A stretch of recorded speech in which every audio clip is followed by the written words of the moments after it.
4 number অপশনে security আসছে।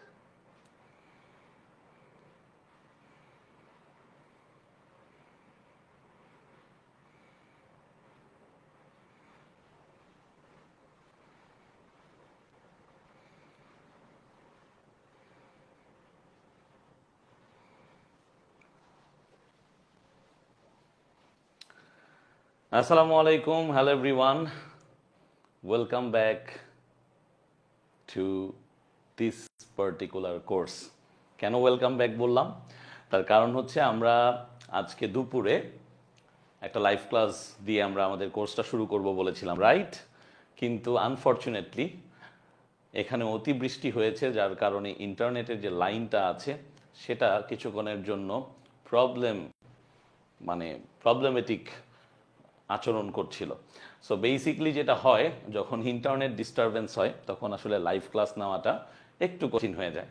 So এই জন্যই ওয়েলকাম ব্যাক করলাম, কারণ দুপুরবেলায় ভাইয়া তোমাদের সাথে ইন্টারাকশন করেছি অ্যান্ড তোমাদের জন্য কিন্তু অলরেডি ভাইয়া যেই প্রি রিকুইজিটগুলো আছে, অর্থাৎ তোমাদের এই ক্লাসটা করার জন্য যেই পার্টিকুলার প্রিপারেশনটা নেওয়া দরকার, সেই যেই লেকচার শিটগুলো সেগুলো তোমাদের জন্য আপলোড করে দিয়েছি। অ্যান্ড তোমরা ওয়েব অ্যাপ নিয়ে অনেক চিন্তিত ছিলে, তোমরা জেনে খুশি হবে যে অলরেডি ওয়েব অ্যাপটা তোমাদের জন্য ওপেন করে দেওয়া হয়েছে। অ্যান্ড যারা যারা দুপুরবেলায় ওয়েব অ্যাপের রিকোয়েস্ট পাঠিয়েছিলে তাদেরটা অলরেডি অ্যাপ্রুভ করে দেওয়া হয়েছে। সো তোমরা এখন ওয়েব অ্যাপে গিয়ে আমাদের যে রেকর্ডেড ভার্সন অংশটা আছে সেখান থেকে রেকর্ডেড ক্লাসগুলো করে ফেলতে পারবে। অলরেডি ভাইয়া সাজিয়ে দিয়েছি এবং পরবর্তীতে আরও রেকর্ডেড ক্লাস তোমাদের জন্য সেখানে আসবে। যারা সালাম দিচ্ছ, ওয়ালাইকুম আসসালাম। আমার অন্যান্য ধর্মাবলম্বী সকল ভাই বোনদের জন্য অনেক অনেক শুভেচ্ছা। আমি বিশ্বাস করি যে আমাদের এই যে যাত্রাটা শুরু হচ্ছে, এই যাত্রাটা যখন শেষ হবে তখন আমরা বোর্ড এক্সামের ইংলিশের যে 2টা পেপার আছে সেটার জন্য পরিপূর্ণভাবে প্রস্তুত থাকব। এবং একটা কথা আমি একদম শুরু থেকে বলে যাই, প্রত্যেকটা সাইকেলের জন্য তোমরা একটা নির্দিষ্ট খাতা তৈরি করবে। আমি জানি একটা খাতায় হবে না, একাধিক খাতা তৈরি করতে হতে পারে। সো দয়া করে তোমরা কি করবে, তোমরা অবশ্যই প্রতিটা সাইকেলের জন্য আলাদা আলাদা খাতা রাখবে, যেখানে সেখানে নোটসগুলো করবে না। কারণ যেখানে সেখানে যখন তুমি নোটস করো তখন কিন্তু সেই নোটসটা আসলে থাকে না। ওকে, সো আমাকে বলো স্পষ্ট শুনতে এবং দেখতে পাচ্ছ? আমি একটু দেখি ঠিকঠাক আছে কিনা, তারপরে আমরা ক্লাসটা শুরু করে দিব অ্যান্ড আলটিমেটলি আমাদের জার্নিটাও স্টার্ট হয়ে যাবে। আমাকে একটু কমেন্টে বলো, আমি অনেকের কমেন্টে দেখতে পাচ্ছি সালাম দিচ্ছ, ওয়ালাইকুম আসসালাম। ওয়ালাইকুম আসসালাম।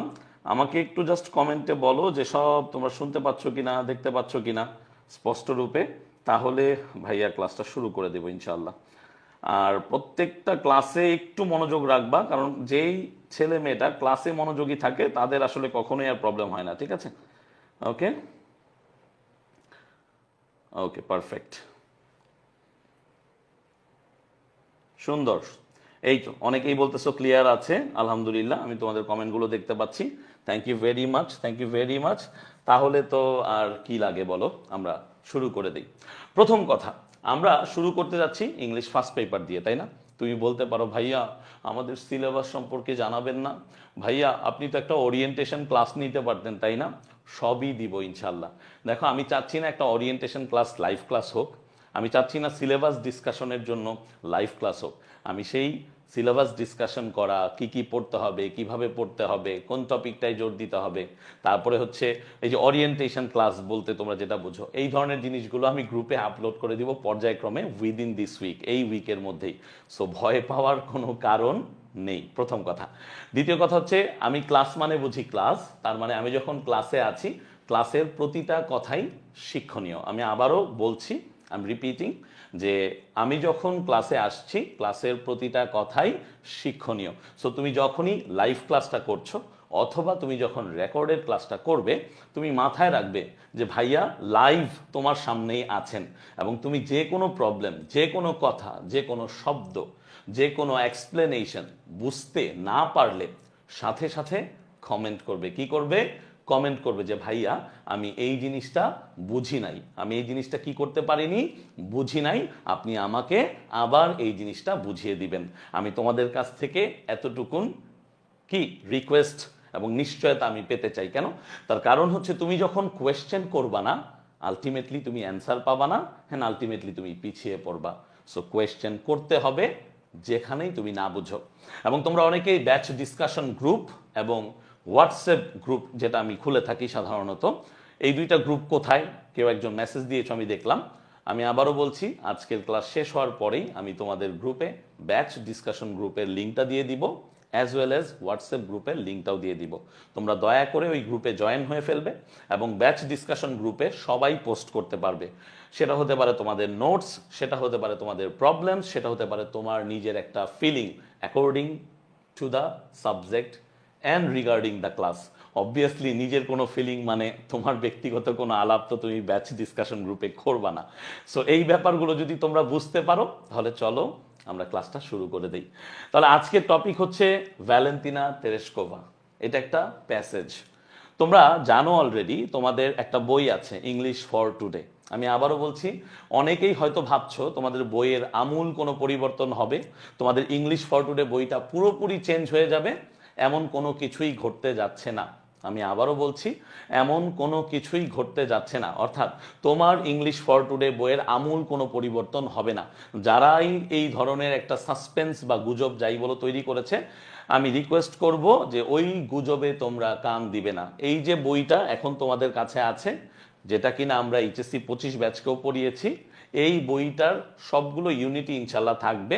বড়জোর ইউনিটগুলো এদিক ওদিক করতে পারে, সেটার সম্ভাবনাও কিছুটা কম। তবে যদি এমন হয় যে আমূল কোনো পরিবর্তন করে ফেলে রাতারাতি, যেটা অ্যাকচুয়ালি হবে না, তাহলে সেটাও ভাইয়া পড়িয়ে দিব। আবারও বলছি, সেটাও ভাইয়া পড়িয়ে দিব। তাই আজকের ক্লাসের পরে এই ধরনের কোয়েশ্চেন দয়া করে কেউ করবা না যে ভাইয়া এখন তো বইয়ের ইউনিট চেঞ্জ হয়েছে, আপনি কি পড়াবেন না? ভাইয়া পড়াতে বাধ্য এবং পড়াবে, ঠিক আছে? সো এইসব নিয়ে তোমরা ভাববা না, তোমাদের কাজ হচ্ছে পড়াশোনা করা। এখন আমরা সিন প্যাসেজগুলোকে দুইভাবে পড়ে থাকি। একটা হচ্ছে আমরা যখন সিন প্যাসেজগুলো থরোলি পড়ে যাই, তখন আমরা কি করি? লাইন বাই লাইন ডিসকাশন করি, আমরা ওয়ার্ডসগুলোকে একটু পড়ার চেষ্টা করি, তার সাথে সাথে আমরা এমসিকিউ সলভ করি। সেকেন্ড লেয়ারে আমরা যে কাজটা করি, ফর এক্সাম্পল আমরা ফ্লো চার্ট সম্পর্কে জানার চেষ্টা করি, কিভাবে ওই পার্টিকুলার লেসন থেকে ফ্লো চার্ট আসলে অ্যান্সার করতে হয় সেটা শেখার চেষ্টা করি, as well as question answer কিভাবে করতে হয় সেটা শিখি। তার মানে এখন থেকে প্রথমেই যেই ক্লাসটা আমরা সিন প্যাসেজ পড়বো সেটা হচ্ছে ডিসকাশন ক্লাস। সেই ডিসকাশন ক্লাসে আমরা কিন্তু কোয়েশ্চেন অ্যান্সার এবং ফ্লোচার্ট নিয়ে আলোচনা করব না। তোমাদের ফ্লোচার্টের বেসিক বিল্ড আপের জন্য ভিডিও রেকর্ডের অংশে দেওয়া হবে ওয়েব অ্যাপে, অবশ্যই সেই ভিডিওগুলো দেখে নিবা। তাহলে আমাদের প্রথম যেই লেসনটা আছে সেটা কি ছিল? সেটা হচ্ছে দ্য আনফরগেটেবল হিস্ট্রি। এবং এই ইউনিটটার নাম কি? এই ইউনিটটার নাম হচ্ছে people or institutions making history. তার মানে একটু বোঝার চেষ্টা করো, একটু বোঝার চেষ্টা করো। আমরা যখনই ইউনিটের নামটা পড়তেছি, এই ইউনিটের নামটা আমাদেরকে একটা কি দিচ্ছে? একটা ক্লু দিচ্ছে। কি ক্লু দিচ্ছে? যে অ্যাকচুয়ালি আমরা এই ইউনিটে ইদার কোনো মানুষদের সম্পর্কে পড়বো অথবা ইনস্টিটিউশনস, প্রতিষ্ঠানসমূহ যারা কিনা হিস্ট্রি মেক করেছে। এখন তোমাদের কাছে প্রথম প্রশ্ন, আমাকে বলো এইটা কি ফাইনাইট ভার্ব? আমাকে একটু বলো। আমি জানি যে তোমরা বলতে পারো ভাইয়া আপনি তো পড়ান নাই আমাদেরকে finite verb, non finite verb. ভাইয়া পড়াবো, টেনশন নাই। বাট আমি তোমাদেরকে জিজ্ঞাসা করি, এটা কি কোনো ফাইনাইট ভার্ব? আমাকে একটু বলো, এই মেকিংটা এখানে কি কোনো finite verb? Yes or no, দ্রুত বলো, ইয়েস অর নো। যারা এখন পর্যন্ত অ্যান্সার দিচ্ছিলে হ্যালো, ক্লিয়ার, আসসালামু আলাইকুম, তারা দয়া করে এখন অ্যান্সার দাও। এই মেকিংটা কি ফাইনাইট ভার্ব নাকি নন ফাইনাইট ভার্ব? আমার মনে হয় এখন অনেকেই একটু কনফিউশনে পড়ে গেছি, তাই না? এই যে অ্যান্সার চলে এসেছে। ওকে, ভেরি গুড। 2 জন অ্যান্সার দিয়েছে, 3 জন দিয়েছে। তার মানে অনেকে জানে না, আবার অনেকে বলতেছে নো। মনে রাখতে হবে এটা কিন্তু ফাইনাইট ভার্ব না, এটা একটা কি? Non finite verb. কি ভার্ব? Non finite verb. কারণ ফাইনাইট ভার্ব হলে আমরা দেখতাম যে এখানে একটা ক্লজ বা সেন্টেন্স থাকতো। ব্যাখ্যা আমি করে দিব পরবর্তীতে, ফাইনাইট আর নন ফাইনাইট ভার্ব কাকে বলে। প্রয়োজনে আমি আজকের ক্লাসেই করিয়ে দিব, আমাকে মনে করাই দিবা। লেসন 2 হচ্ছে নেলসন ম্যান্ডেলা, আর লেসন 3 হচ্ছে 2 উইমেন। এই যে 2 উইমেন, এই 2 উইমেনের ভিতরে একজনের নাম হচ্ছে ভ্যালেন্তিনা তেরেশকোভা। আমরা আজকে তার সম্পর্কেই পড়তে যাব। তো ভ্যালেন্তিনা তেরেশকোভা নামটা আমরা কারা কারা প্রথম শুনলাম আমাকে একটু বলো তো। ভ্যালেন্তিনা তেরেশকোভা এই নামটা আমরা কে কে শুনলাম প্রথম? ভ্যালেন্তিনা তেরেশকোভা এই নামটা কে কে প্রথম শুনেছি? ভ্যালেন্তিনা তেরেশকোভা আজকে প্রথম কারা কারা শুনেছে একটু ক্লাসে কমেন্টে বলবো। আর যারা যারা অলরেডি বই পাওয়ার পর পড়ে ফেলেছো আলহামদুলিল্লাহ, তোমরা তো জানো ভ্যালেন্টিনা তেরেস্কোভা একজন অ্যাস্ট্রোনট। একজনকে অ্যাস্ট্রোনট, অ্যাস্ট্রোনট মানে হচ্ছে নভোচারী। নভোচারী কারা, আমরা আগে একটু বাংলায় বোঝার চেষ্টা করি। নভোচারী হচ্ছে তারা যারা কিনা আমাদের যে পৃথিবীর বাহিরের যে অংশটা যেখানে প্রদক্ষিণ করে, মহাকাশ এর বিভিন্ন অংশে তারা যাতায়াত করে, যেটাকে আমরা আউটার স্পেস বলতেছি। কি বলতেছি আমি শুনতে পাচ্ছি না তোমাদের কাছ থেকে, একটু বলো, জোরে বলো, কি বলতেছি? Outer space. তার মানে এই যে নভোচারী যারা হয়ে থাকেন তারা কি করেন? তারা আউটার স্পেসে প্রদক্ষিণ করেন। তাহলে এই যে উনি ভ্যালেন্টিনা তেরেস্কোভা, ইনি হচ্ছেন সর্বপ্রথম যে ফিমেল পার্সন যিনি কিনা পৃথিবীর বাইরে আউটার স্পেসে প্রদক্ষিণ করেছেন। এই জন্য তিনি অনেক ফেমাস। তাহলে দেখো প্রত্যেকটা লেসনের শুরুতে এইরকম একটা অংশ থাকে। কি থাকে? Read the following text. এই অংশটার মানে কি আগে বুঝতে হবে। রিড দ্য ফলোয়িং টেক্সট মানে হচ্ছে এই যে টেক্সটটা আছে এই টেক্সটটা সম্পর্কে আমাদের পড়তে বলা হয়েছে। Read the following text on two women, দুইজন মহিলার উপর। খেয়াল রাখতে হবে দুইটা শব্দ এখানে, একটা হচ্ছে উমেন যেটা কিনা সিঙ্গুলার, যেটা কিনা কি সিঙ্গুলার, আর এখানে যেটা আছে সেটা হচ্ছে কি প্লুরাল, সেটা হচ্ছে কি প্লুরাল। তাহলে এই যে নাউনটা, এই নাউনের আগে যে শব্দটা বসেছে সেটা হচ্ছে টু। আমাকে একটু কমেন্টে বলো তো এই শব্দটা কোন পার্টস অফ স্পিচ, কে বলতে পারে? আমি একটু দেখি কে বলতে পারে। আচ্ছা, ফার্স্ট বানান ভুল করে ফেলেছো আব্দুল্লাহ, বাট ইটস ওকে, আমি ওইটার পার্থক্য বুঝিয়ে দিব। ফার্স্ট আর ফার্স্টের মধ্যে পার্থক্য আছে। তাহলে এই যে উইমেন শব্দটা, এইটার আগে যে টু আছে, এটা কোন পার্টস অফ স্পিচ কে বলতে পারে? আমি একটু কমেন্টে ওয়েট করব, কয়েক সেকেন্ড ওয়েট করব, আমি একটু দেখি, একটু বলো আমাকে দেখি। ওকে ওকে, আই এম ওয়েটিং যে কে বলতে পারে টু শব্দটা কোন পার্টস অফ স্পিচ। খুবই সিম্পল একটা কোয়েশ্চেন একদম শুরুতে। আচ্ছা, একজন বলেছে নাউন, ভুল উত্তর, নাউন হবে না, নাউন ভুল উত্তর। তারপরে আর কেউ? আমরা দ্রুত অ্যান্সার করা ট্রাই করবো। অ্যাডজেক্টিভ বলেছে Tanvir, so thank you very much Tanvir. Tanvir সঠিক উত্তর দিয়েছে অ্যাডজেক্টিভ। তাহলে মনে রাখতে হবে নাউনকে প্রি মডিফাই করতে পারে কারা? নাউনকে প্রি মডিফাই করতে পারে অ্যাডজেক্টিভ। নাউনকে প্রি মডিফাই কে করতে পারে? অ্যাডজেক্টিভ করতে পারে, ডিটারমিনারও করতে পারে, আরো অনেক ধরনের শব্দ আছে। তাহলে এই টুটা কি একটা সংখ্যা। আর ছোটবেলায় আমরা কি পড়েছিলাম বলো তো? ছোটবেলায় আমরা পড়েছিলাম যে কোনো সংখ্যা, অবস্থান, অথবা আমরা যদি চিন্তা করি অ্যাডজেক্টিভ গুলোকে কি হিসেবে বলতো? ভালো মন্দ, দোষ গুণ, এই হিসেবে আমরা অ্যাডজেক্টিভ বসাই। তাহলে টু হচ্ছে একটা সংখ্যা, সো আলটিমেটলি অবশ্যই এটা একটা অ্যাডজেক্টিভ। ওকে, তাহলে read the following text on two women of extraordinary achievements. খুব ইম্পর্টেন্ট, আমরা যেই দুই মহিলা সম্পর্কে পড়তে যাচ্ছি তাদের কি আছে? অসাধারণ। এক্সট্রা অর্ডিনারি হচ্ছে একটা অ্যাডজেক্টিভ। আমার সাথে সাথে বইয়ে তোমরা কি করবা? আমার সাথে সাথে বইয়ে তোমরা হচ্ছে একটু কি করবা? একটু দাগাবা, একটু এগুলোকে নোট করবা, তার সাথে সাথে তোমাদের যে খাতাটা আছে সেখানেও করবা, ঠিক আছে? যারা আজকে একদম নির্দিষ্ট করে কোনো খাতা বানাওনি তারা পরবর্তীতে বানিয়ে সেখানে উঠিয়ে নিবা, ঠিক আছে? অ্যাচিভমেন্টস হচ্ছে একটা প্লুরাল নাউন। অ্যাচিভমেন্টস হচ্ছে কি? অর্জন সমূহ। অ্যাচিভমেন্টস তোমরা জানো আমাদের এসিএস এর যে কি আছে, আমাদের এসিএস এর একটা অফলাইন ব্রাঞ্চ আছে যার নাম হচ্ছে কি? সেই ব্র্যান্ডের নাম হচ্ছে অ্যাচিভ। ব্র্যান্ডের নাম কি? ব্র্যান্ডের নাম হচ্ছে অ্যাচিভ। তাহলে অ্যাচিভমেন্টস হচ্ছে প্লুরাল নাউন, বা অ্যাচিভমেন্ট হচ্ছে সিঙ্গুলার নাউন। তাহলে অ্যাচিভ কোন পার্টস অফ স্পিচ, তাই না? আসতে পারে না পরীক্ষায়? পরীক্ষায় কিন্তু আসতে পারে। অ্যাচিভ কোন parts of speech? Achieve basically একটা ভার্ব। অ্যাচিভ বেসিকলি একটা কি? ভার্ব। কিন্তু নাম হিসেবে আমরা এটাকে যখন ইউজ করি তখন সেটাকে আমরা নাউন বলে থাকি। তার মানে অ্যাচিভ কিন্তু একটা ভার্ব, কিন্তু যখন এটাকে কোনো কিছুর নাম হিসেবে আমরা ব্যবহার করি তখন সেটা নাউন হবে। বোঝা গেছে আমার কথাটা? বলো বোঝা গেছে? বই নেই প্রবলেম নাই, আমি লেকচার শিট দিয়ে দিব, মানে এই লেকচার স্লাইড আপলোড হয়ে যাবে। বলো আমার কথা বোঝা গেছে? তাহলে ভর্তি পরীক্ষা থেকে শুরু করে বোর্ড এক্সামে সব জায়গায় এই ধরনের interchange of parts of speech আসতে পারে। এই প্রক্রিয়াটার নাম কি? আমার সাথে সাথে বলো, interchange of parts of speech. তার মানে একটা শব্দকে আমরা কি করতেছি? বিভিন্নভাবে রূপান্তর করছি। তাহলে অ্যাচিভমেন্ট যদি নাউন হয় তার ভার্ব ফর্ম হচ্ছে achieve. Okay, and answer the questions that follow. এরপরে কিছু কোয়েশ্চেন থাকবে, সেগুলো অ্যান্সার করতে বলা হয়েছে। তাহলে চলো আমরা মূল আলোচনায় চলে আসি। মূল আলোচনায় বলেছে Valentina Tereshkova born on 6th of March 1937। খুবই ইম্পর্টেন্ট একটা জিনিস, একটু বোঝার চেষ্টা করো। খুবই ইম্পর্ট্যান্ট একটা জিনিস। ওকে ওকে, ক্লাস ডিস্টার্ব দিচ্ছে কেন? আচ্ছা আমি দেখতেছি, তোমরা বলতেছো, আমি একটু চেক করি আমার এন্ড থেকে কোনো প্রবলেম হচ্ছে কিনা। ক্লাস ডিস্টার্ব দেওয়ার কথা না, বাট তারপর আমি দেখতেছি, নো প্রবলেম, নো ইস্যুস। আমি তোমাদেরকে আগেই বলেছি যে আজকে একটু নেটওয়ার্কটা ডিস্টার্ব দিচ্ছে এবং সেটা ঠিকও করানো হয়েছে। তারপর আমি দেখতেছি ভাইয়া কোনো প্রবলেম আছে কিনা। Let me check please. আচ্ছা আমি একটু দেখতে পাচ্ছি যে না, কোয়ালিটি যদি আমি 720p দেই, আলহামদুলিল্লাহ এখানে ক্লাস সুন্দর দেখা যাচ্ছে বাবা। আমি এখানে একদম সুন্দর দেখতে পাচ্ছি। তোমাদের কার কার প্রবলেম হচ্ছে? যাদের প্রবলেম হচ্ছে তারা একটু রিফ্রেশ করো। হ্যাঁ, আলহামদুলিল্লাহ এখানে ক্লাস ঠিকঠাক চলতেছে অ্যান্ড তুমি 720p দিয়েই ক্লাসটা সুন্দর মতো দেখতে পারবা, if not more then that. ঠিক আছে, সো আমার মনে হয় সব ঠিকই আছে, তুমি একটু রিফ্রেশ করে দেখো।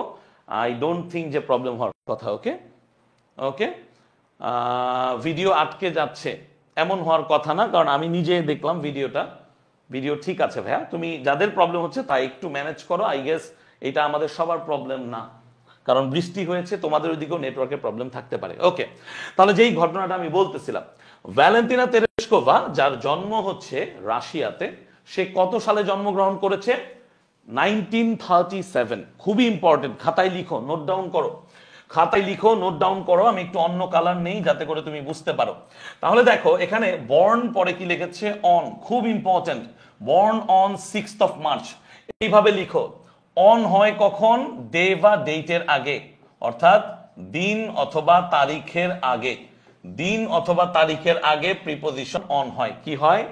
দিন অথবা তারিখের আগে, তারিখের আগে। ঠিক আছে, এবং এখানে দেখো 1937, শুধু যদি ইয়ার সে বলতো তাহলে তার আগে কি হয়? তার আগে ইন হয়। তাহলে একটু লিখে রাখো, ইন 1937 হয়ে থাকে। তার মানে কি, যে যখন আমরা ইয়ার বোঝাই কোনো কিছুর, তখন তার আগে ইন বসে। খুব ইম্পর্টেন্ট, প্রায় পরীক্ষায় এই প্রিপোজিশনাল ইউজটা আসে, মনে থাকবে। আমার সাথে বলো, আমার সাথে বলো, যদি পার্টিকুলারলি কোনো ইয়ার দেওয়া থাকে তাহলে তার আগে কি বসবে?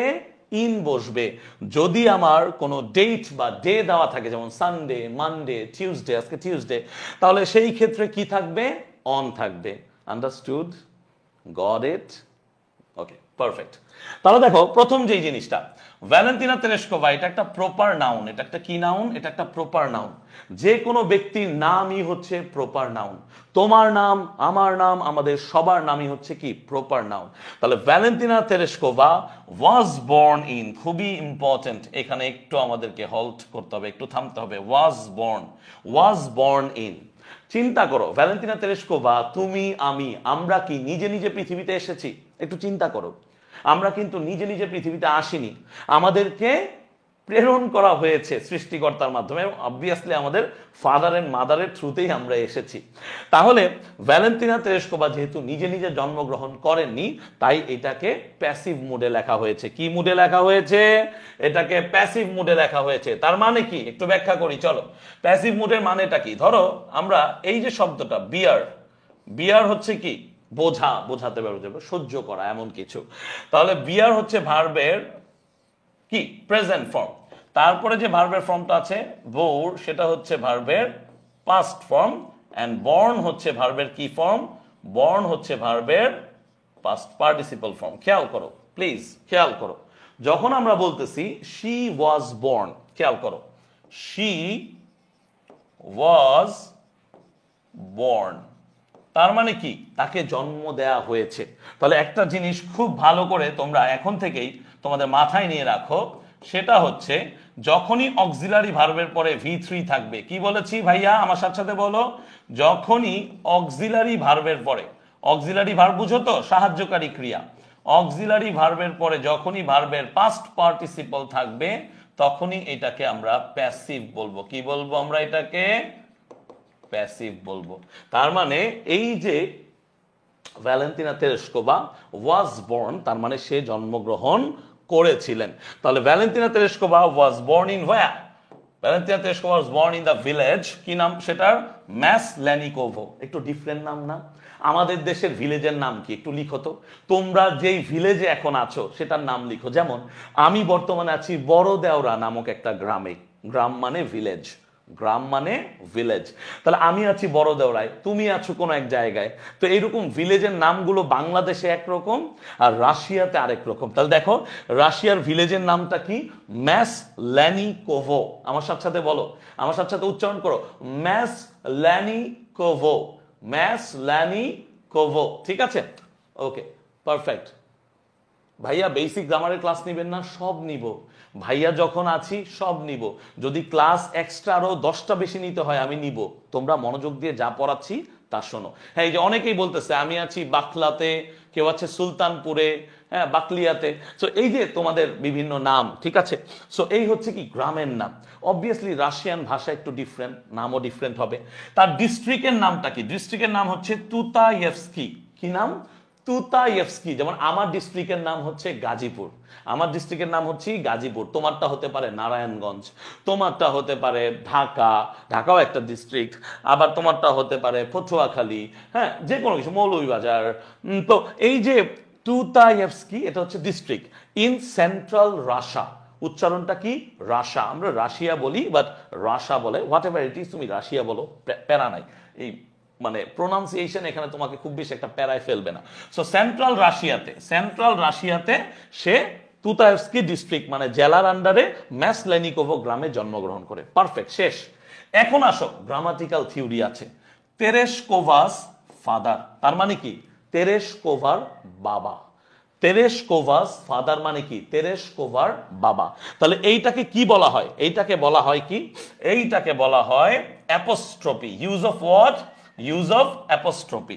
তাহলে দেখো আমরা যখন বলতেছি তেরেশকোভা, খেয়াল করো, তেরেশকোভাস ফাদার, তার মানে এই অ্যাপোস্ট্রফির অর্থটা কি দাঁড়াচ্ছে?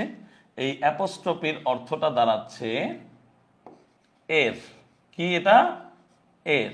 তার মানে তেরেশকোভার বাবার, তেরেশকোভার বাবার, তেরেশকোভাস ফাদার। সো এরকম ধরো আমার একটা পেন আছে, দেখো তো এটা একটা পেন না?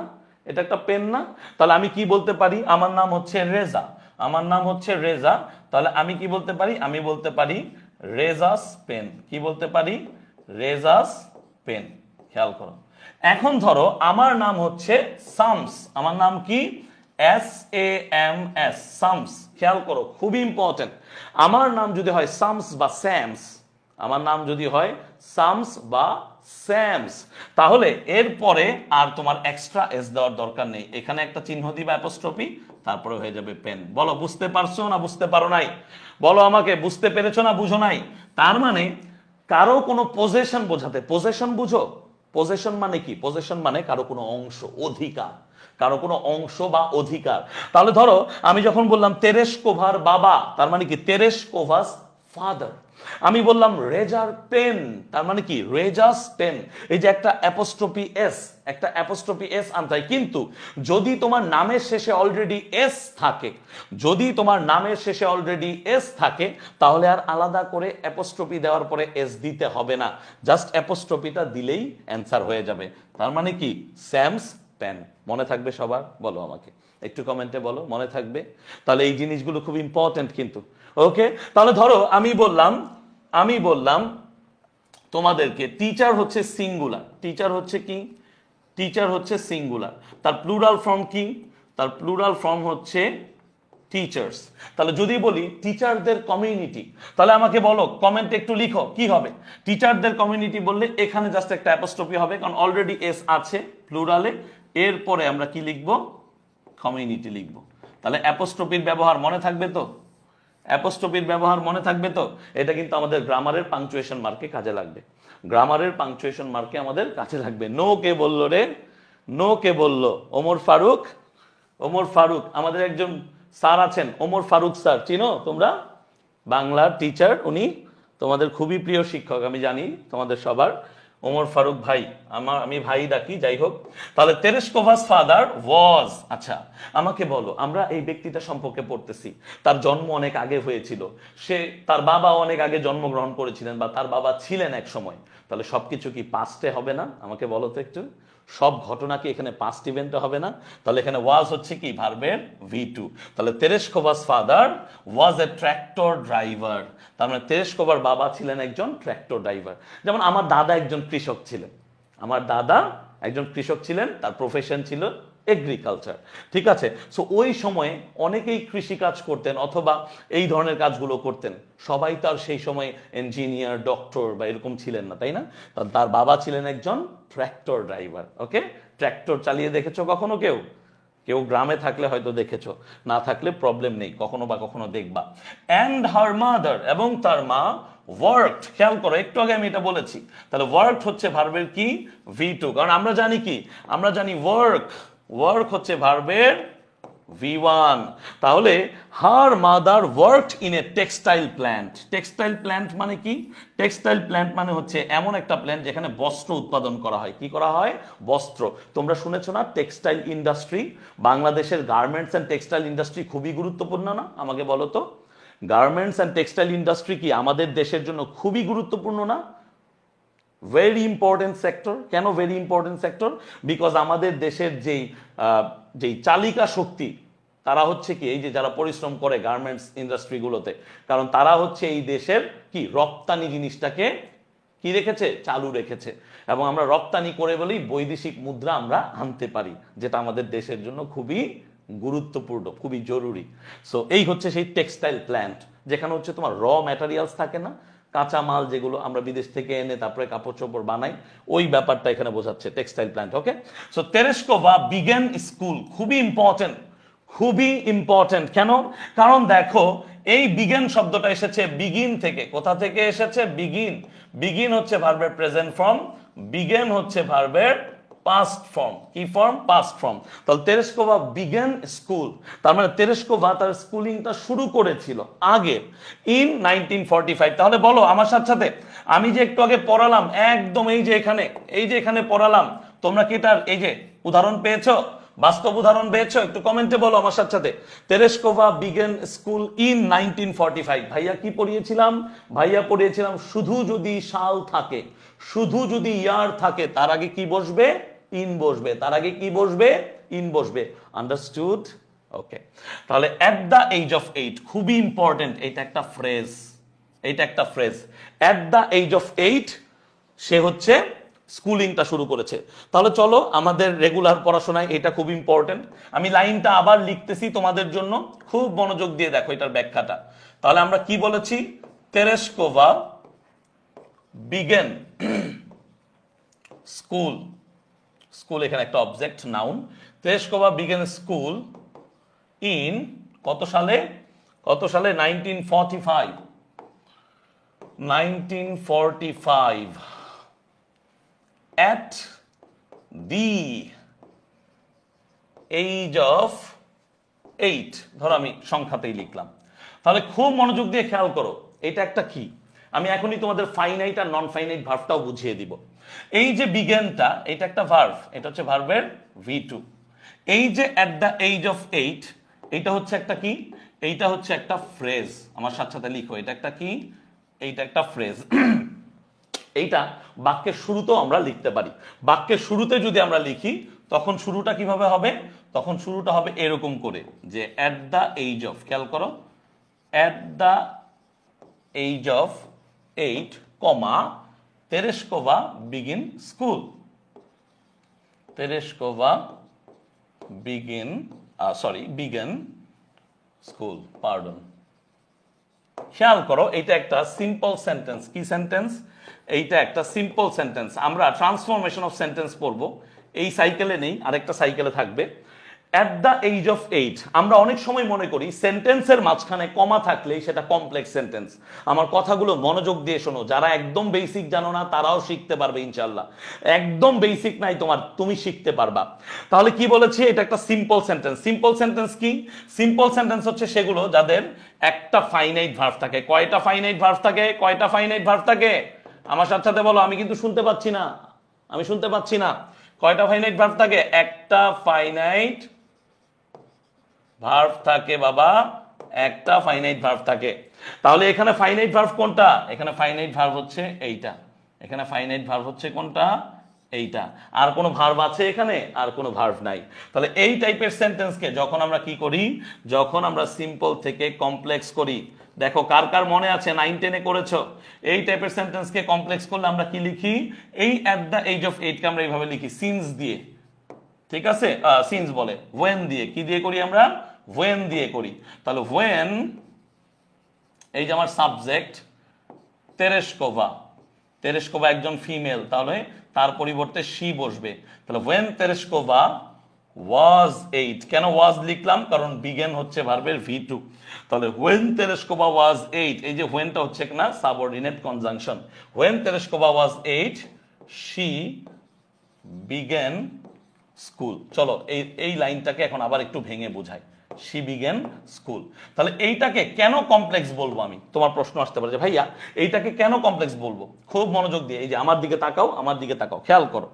আমরা বলেছি সিম্পল সেন্টেন্সে কয়টা ফাইনাইট ভার্ব থাকবে? সিম্পল সেন্টেন্সে একটা ফাইনাইট ভার্ব থাকবে। তাহলে এখানে ভার্ব আছে কয়টা? এই যে একটা। কিন্তু কমপ্লেক্স সেন্টেন্সের কয়টা ক্লজ থাকে? কমপ্লেক্স সেন্টেন্সের দুইটা ক্লজ থাকে। কয়টা ক্লজ থাকে? দুইটা ক্লজ। ক্লজ মানে কি? ক্লজ মানে বাক্যাংশ। ক্লজ মানে কি? বাক্যাংশ। তাহলে দেখো আমি যখন এই সেন্টেন্সটা পড়তেছি, when তেরেস্কোভা was 8, এই যে এখানে একটা ভার্ব আছে যেটা ফাইনাইট ভার্ব, একইভাবে এই শেষ অংশে এইখানেও begin, begin এই শব্দটাও একটা কি? বিজ্ঞান শব্দটা একটা ফাইনাইট ভার্ব হিসেবে বসেছে। তাহলে এখন তোমরা চিন্তা করতেছো ভাইয়া ফাইনাইট আর নন ফাইনাইট ভার্বটা বোঝান, চলো বলি।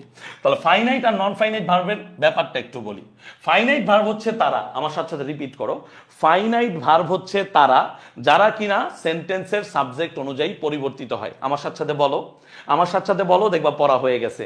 ফাইনাইট ভার্ব হচ্ছে তারা, ফাইনাইট ভার্ব হচ্ছে তারা যারা কিনা সেন্টেন্সের সাবজেক্ট অনুযায়ী পরিবর্তিত হয়। নন ফাইনাইট ভার্ব হচ্ছে তারা যাদের যেই সিচুয়েশনেই তুমি রাখো না কেন তাদের ফর্মের কোনো পরিবর্তন হবে না।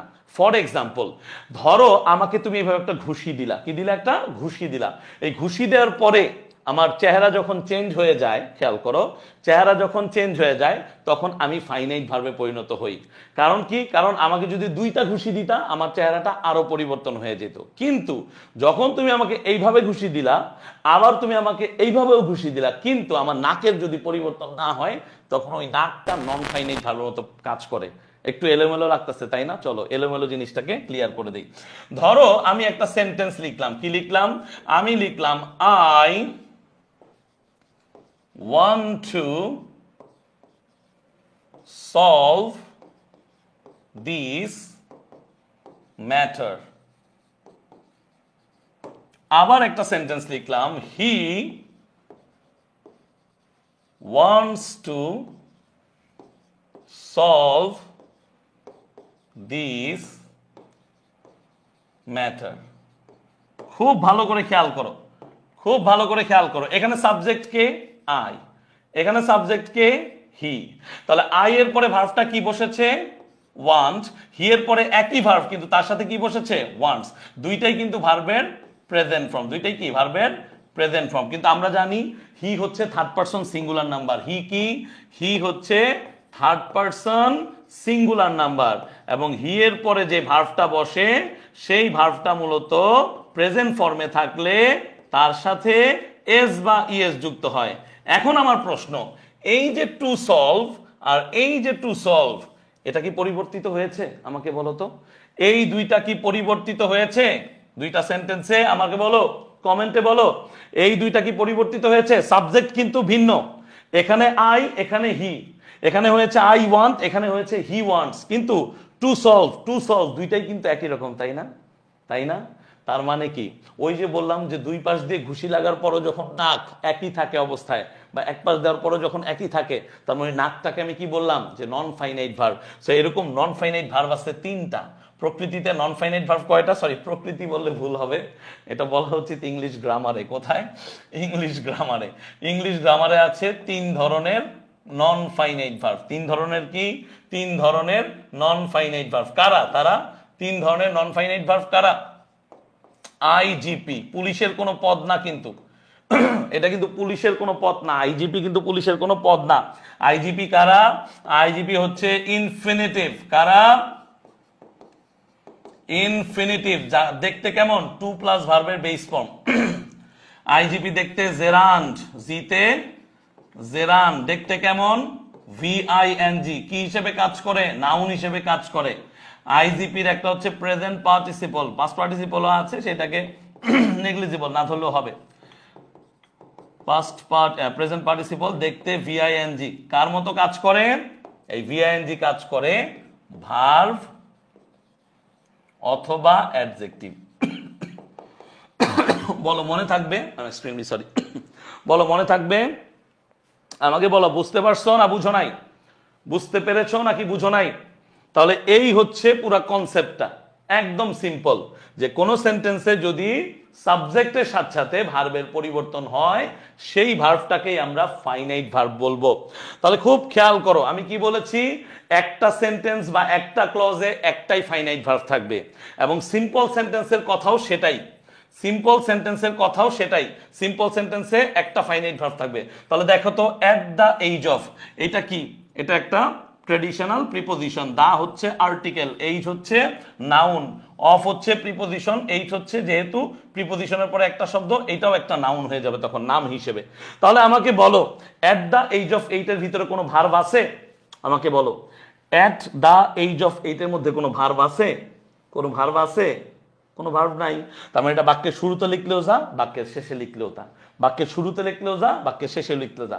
এটা বাক্যের শুরুতে লিখলে এটা ফ্রেজের মতো কাজ করে, এই জন্য কমা দিতে হয়। তাই এই ধারণাটা তো ভুল, মানে ভাঙছে তো, যে বাক্যের মধ্যে কমা থাকলেই সেটা কমপ্লেক্স সেন্টেন্স না।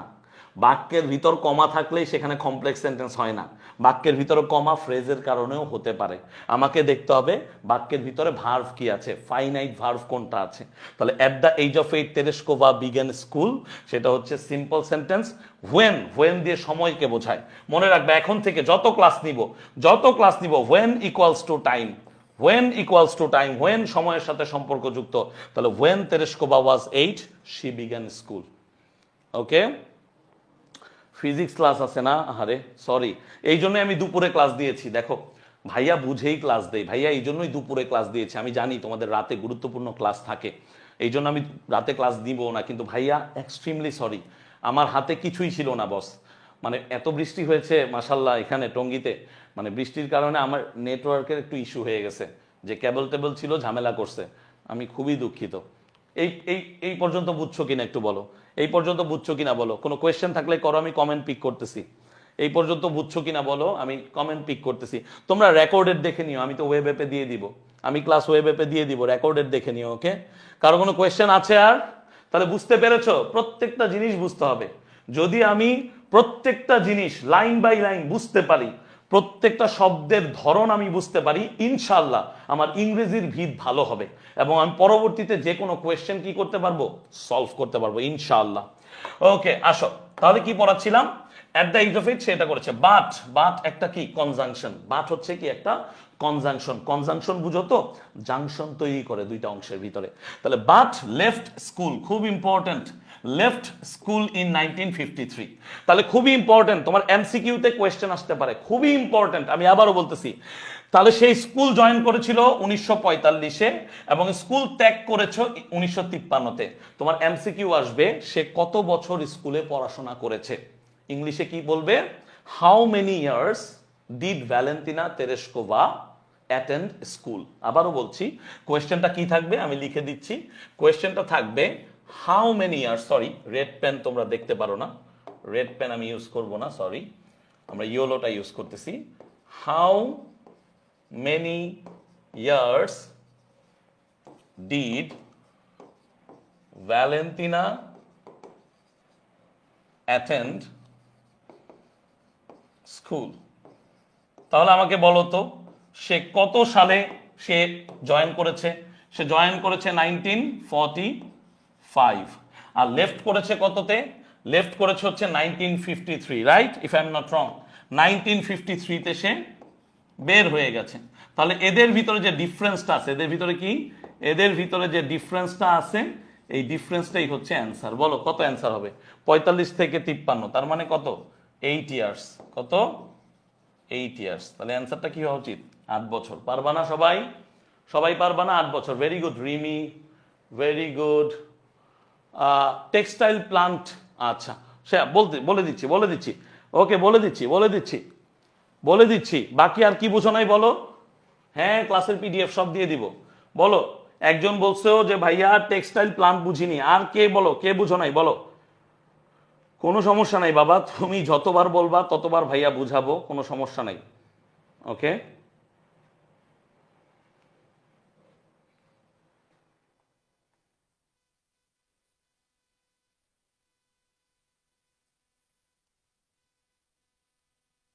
ওকে।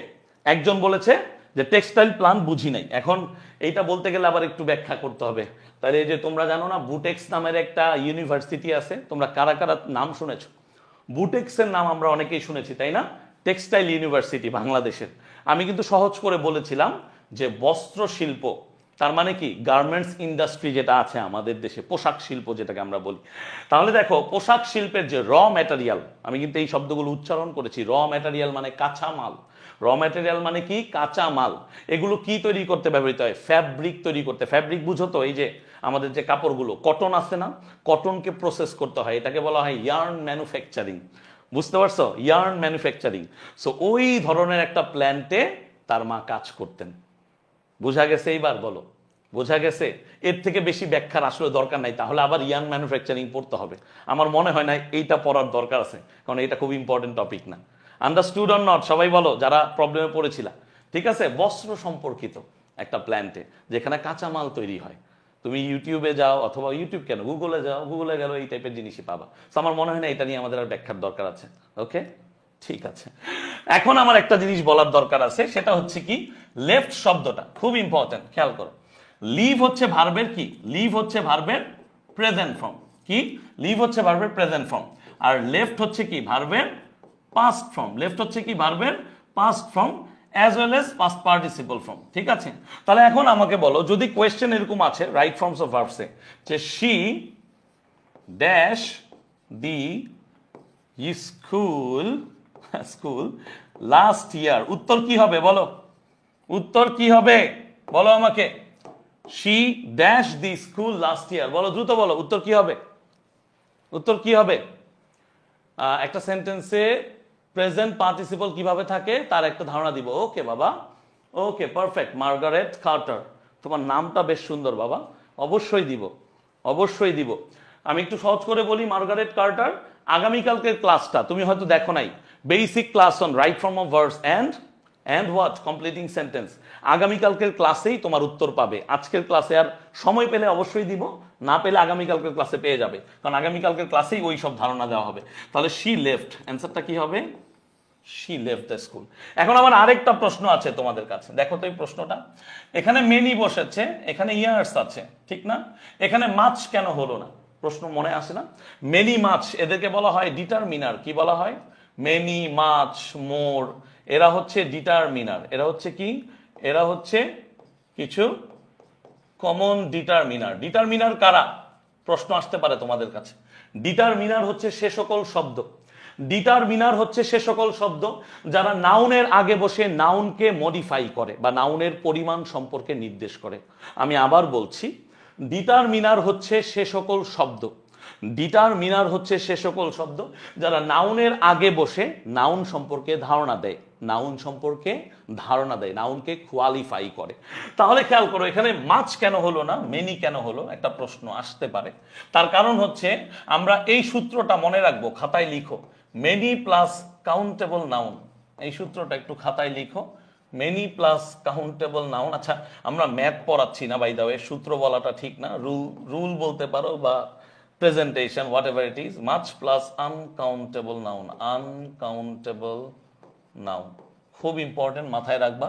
তাহলে মেনি হচ্ছে কি? মেনি হচ্ছে আমাদের একটা ডিটারমিনার, যার পরে যে নাউনটা বসে সেটা কি হয়? সেটা কাউন্টেবল নাউন হয়। কাউন্টেবল নাউন বুঝো?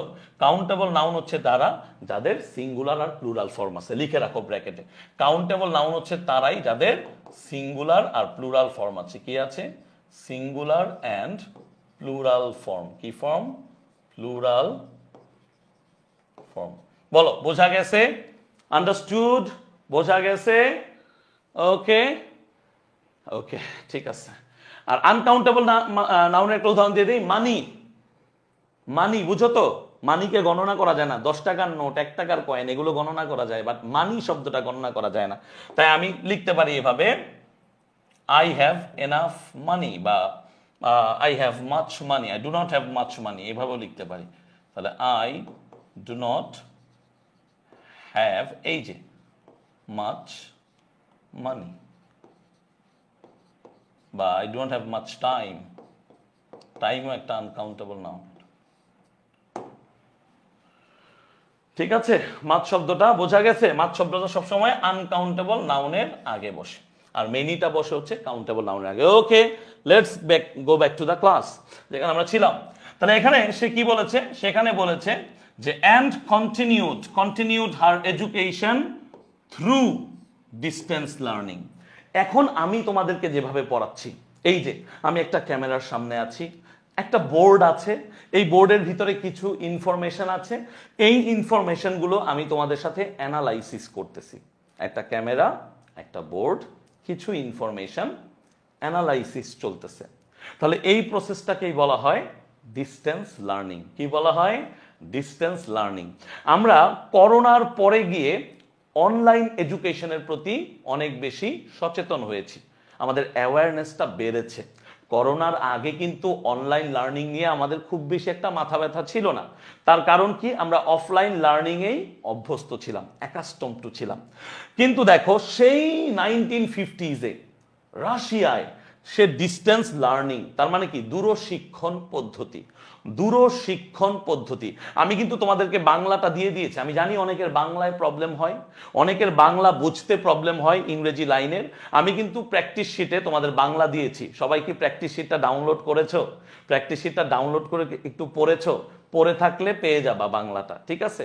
তাহলে এরা কিভাবে দূরশিক্ষণ পদ্ধতিতে শিখতো আমাকে বলো। তখন কি আমাদের মতো এরকম অনলাইন ক্লাস হতো? তোমাদের কি মনে হয় আমাকে একটু বলো তো কমেন্টে। তখন কি এরকম অনলাইন ক্লাসেস হতো? খুব সম্ভবত না, তাই না? আমরা যারা জানি, আমরা ইতিহাস সম্পর্কে যারা ন্যূনতম আমরা কি জ্ঞান রাখি, সেই সময় হয়তোবা সে টিভিতে দেখেছে, মেবি, অর সে হচ্ছে থ্রু রেডিওর মাধ্যমে সে পড়াশোনাটা চালিয়ে গেছে। এইটাই হচ্ছে এখানে ডিস্টেন্স লার্নিং বুঝিয়েছে, দূরশিক্ষণ পদ্ধতি। তাহলে থ্রু মানে কি? কোনো কিছুর মধ্য দিয়ে যাওয়া, ঠিক আছে? থ্রু মানে কি? কোনো কিছুর মধ্য দিয়ে যাওয়া। তাহলে সে তার এডুকেশনকে কন্টিনিউ মানে চলমান রাখা, কন্টিনিউ মানে কি? চলমান রাখা, কন্টিনিউ রেখেছে থ্রু ডিস্টেন্স লার্নিং, তার মানে দূরশিক্ষণ পদ্ধতির মাধ্যমে। She became interested in parachuting. খুবই ইম্পর্টেন্ট লাইন এই প্যাসেজের। এখন পর্যন্ত যত লাইন পড়েছি খুবই ইম্পর্টেন্ট লাইন। শি আমার কি? Third person singular number. Became কোথা থেকে এসেছে? বিকাম থেকে এসেছে। কোথা থেকে? বিকাম থেকে। বিকাম হচ্ছে ভার্বের প্রেজেন্ট ফর্ম। তাহলে শি বিকেম ইন্টারেস্টেড, তার মানে সে কি? সে কোনো কিছুর প্রতি উৎসাহী হয়েছে। ইন্টারেস্টেড মানে উৎসাহী হওয়া। এইখানে ব্যাখ্যা করার দরকার আছে, চলো একটু ব্যাখ্যা করে নেই। না ব্যাখ্যা করলে আসলে আমাদের কি হবে না? আমাদের পড়াটা পরিপূর্ণ হবে না। খুব ভালো মতো খেয়াল করো, শি বিকেম ইন্টারেস্টেড। শি, আমি কিন্তু তোমাদেরকে তোমাদের গ্রামারের ভিত্তিটাও দিয়ে দিচ্ছি, খুব মনোযোগ দিয়ে শোনো। She became interested. এখন সর্বপ্রথম প্রশ্ন, এই ইন্টারেস্টেড কোন পার্টস অফ স্পিচ? কে বলতে পারবা? তার জন্য একটা তালি দিব। She became interested. বেসিকলি এইটা কি? এইটা আমার subject, third person singular number. Became হচ্ছে আমার কি? ভার্বের পাস্ট ফর্ম। তাহলে নিশ্চয়ই প্রশ্ন আসে, ইন্টারেস্টেড শব্দটা কোন পার্টস অফ স্পিচ? ইন্টারেস্ট শব্দটা কোন পার্টস অফ স্পিচ? একবার প্যাসেজের বাংলা পড়লে হয়। ভাইয়া আমি কিন্তু এই জন্যই বলছি যে বাংলা আমি দিয়ে দিয়েছি। আমি আবারও বলি, আমি প্যাসেজের বাংলাটা ভেঙে বলতেছি। তুমি যেটা চাচ্ছ সেটা হচ্ছে থোরোলি প্যাসেজটা পড়া। এই জন্যই কিন্তু ভাইয়া প্যাসেজের বাংলার পিডিএফ আগেই দিয়েছি। বলো আমার কথা বুঝতে পারছো? না বুঝতে পারলে আমি আবার বাংলা বলবো। দেখো, একটা ক্লাসে শুধু বাংলা যদি বলে যাই, তুমি বাংলাটা বুঝবা, তোমার শিখতেও সেটা হেল্প হবে, কিন্তু ক্লাসের সময় নষ্ট হবে। এজন্যই কিন্তু ভাইয়া আগেই বাংলার যে অনুবাদকৃত অংশটা, এই ইংলিশ বা এই প্যাসেজের সেটা কিন্তু দিয়েছি এবং তোমাদেরকে অনুরোধ করেছি সেটা ডাউনলোড করে নিতে। সো দয়া করে এইটা একটু মাথায় রাখবা, প্রতিটা ক্লাসের আগে ওই বাংলাটা প্রয়োজন একবার পড়ে আসবা, ঠিক আছে? ওকে, অ্যাডজেক্টিভ অ্যান্সার দিয়েছে লাকি, লাকির উত্তরটা সঠিক, এইটা হচ্ছে একটা অ্যাডজেক্টিভ। এখন তুমি বলতে পারো ভাইয়া মাথা তো পুরা গেছে, এইটা কেমনে অ্যাডজেক্টিভ হয়? চলো আমরা বোঝার চেষ্টা করি। এইটা অ্যাডজেক্টিভ হয় মূলত লিঙ্কিং ভার্বের থিওরির জন্য। কিসের জন্য? লিঙ্কিং ভার্বের থিওরির জন্য। লিঙ্কিং ভার্বের পরে সবসময় কি বসে? অ্যাডজেক্টিভ বসে। লিঙ্কিং ভার্বের পরে সবসময় কি বসে? অ্যাডজেক্টিভ বসে। তার মানে খেয়াল করো, এই যে বিকাম থেকে বিকেম হয়েছে, এটা একটা লিঙ্কিং ভার্ব। তাহলে লিঙ্কিং ভার্ব কারা? লিঙ্কিং ভার্ব হচ্ছে one type of week verb. এই ভার্বগুলো দিয়ে কোনো সচল বা সজোরে ঘটে যাওয়া কোনো ঘটনাকে বোঝানো হয় না। লিঙ্কিং ভার্বগুলো কিছুটা কি উইক ভার্বের মতো কাজ করে। তার মানে ফিল বোঝায়। ফিল মানে বুঝো তো অনুভব করা। তাহলে শি বিকেম ইন্টারেস্টেড, এটা কিন্তু কোনো কাজ না। ধরো আমি হাঁটতেছি, আই এম ওয়াকিং, ঠিক আছে? আমি নাচতেছি, আই এম ড্যান্সিং। তাহলে এগুলো কি? এগুলো কি শরীরের অঙ্গভঙ্গি হচ্ছে, এগুলো কিছুটা স্ট্রং ঘটনাকে বোঝাচ্ছে। ধরো আমি দৌড়াচ্ছি, আই এম রানিং। কিন্তু আমি যদি বলি শি বিকেম ইন্টারেস্টেড, বিকেম শব্দটা এটা কিন্তু কোনো নির্দিষ্ট এরকম স্ট্রং কোনো অ্যাকশনকে বোঝাচ্ছে না। বেসিকলি এটা একটা ফিলিংকে বোঝাচ্ছে। শি বিকেম ইন্টারেস্টেড, সে তার প্রতি একটু কি হয়েছিল, কি আশাবাদী হয়েছিল, বা কোনো কিছুর প্রতি তার মানে ভালো লাগা তৈরি হয়েছিল। তাহলে শি বিকেম ইন্টারেস্টেড, এই বিকেমটাকে আমরা এইভাবে রাখবো বিকাম। তার কারণ কি? তার কারণ হচ্ছে আমরা একটু আগেই পড়িয়েছি, বিকাম হচ্ছে ভার্বের V1, বিকেম হচ্ছে ভার্বের V2। তাহলে বুঝতেই পারছো যে এইখানে এই বিকামটা কেন লিখেছি। বিকাম ফিল শব্দটা নিজেই, তারপরে ধরো হচ্ছে টেস্ট, তারপরে ধরো হচ্ছে স্মেল, তারপরে হচ্ছে লুক, তারপরে হচ্ছে বিভার্ব। বিভার্ব মানে কি? Am is are was were. Be verb মানে কি? Am is are was were, তারপরে সিম, এটসেট্রা, আরো অনেক আছে। এই টাইপ অফ যে জিনিসগুলো আছে সেগুলোকে আমরা কি বলতেছি? সেগুলোকে আমরা বলতেছি লিঙ্কিং ভার্ব। আরো অনেক আছে। তাহলে দেখো তো, এটা লিঙ্কিং ভার্ব না, তাহলে এরপরে যেটা বসবে সেটা 100% কি হবে? অ্যাডজেক্টিভ হবে। তাহলে তোমাদেরকে একটা কোয়েশ্চেন দেই। ধরো আমি বললাম I am feeling, option A হচ্ছে হ্যাপি, অপশন বি হচ্ছে হ্যাপিলি। বলো কি হবে উত্তর? বলো আমাকে উত্তরটা কি হবে?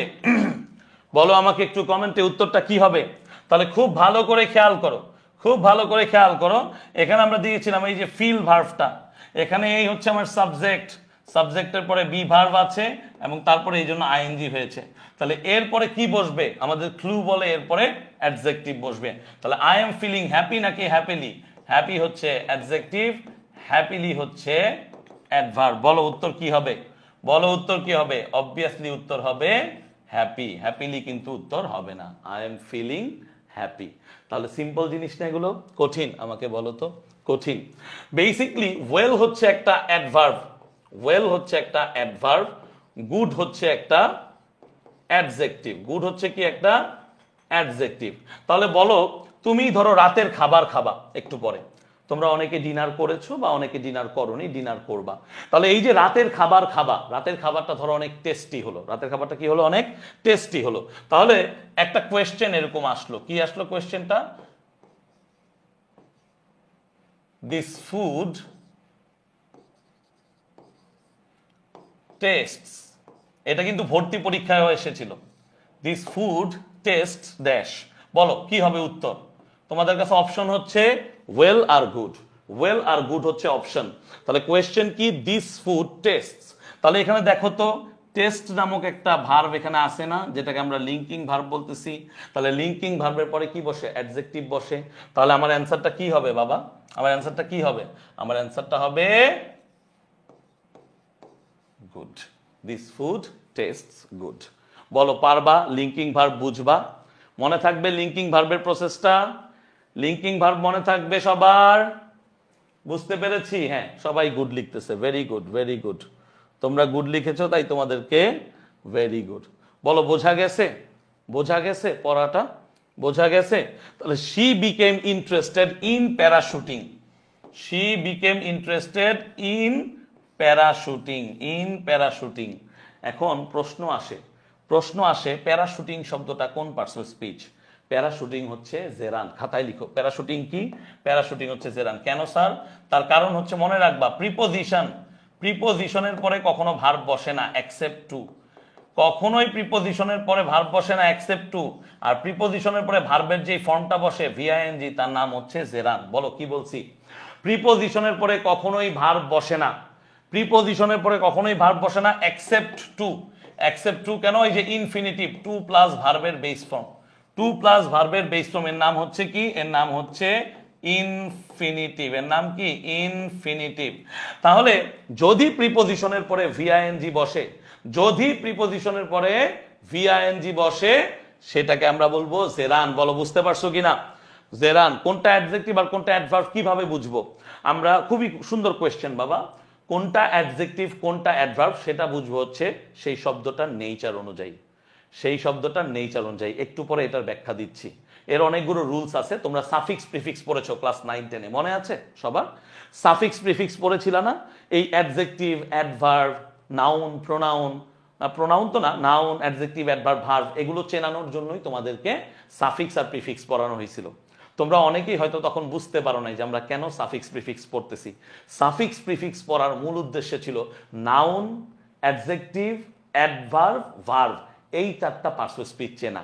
কারা এই ব্যাপারটা জানতে আমাকে বলো? কারা এই ব্যাপারটা ক্লাস 9-10 থেকেই জানতে যে সাফিক্স প্রিফিক্স পড়ার মূল উদ্দেশ্য হচ্ছে সেন্টেন্সে নাউন, অ্যাডজেক্টিভ, অ্যাডভার্ব আর ভার্ব চেনা? কারা জানতে বলো? কারা জানতে? তাহলে এই জিনিসটা কিন্তু অনেকেই জানতা না। আজকে কি ইংলিশ সাইকেল 1-এর ফার্স্ট ক্লাস? জি ভাইয়া, আজকে ইংলিশ সাইকেল 1-এর ফার্স্ট ক্লাস। তাহলে ভাইয়া কি বলেছি ওইটা আমি ব্যাখ্যা করে দিচ্ছি। আমি ব্যাখ্যা করে দিচ্ছি কিভাবে চিনবা, আমি ব্যাখ্যা করে দিচ্ছি। সকল প্রশ্নের উত্তর আমার কাছে আছে, সকল প্রশ্নের উত্তর আমাদের কাছে আছে, টেনশন নাই।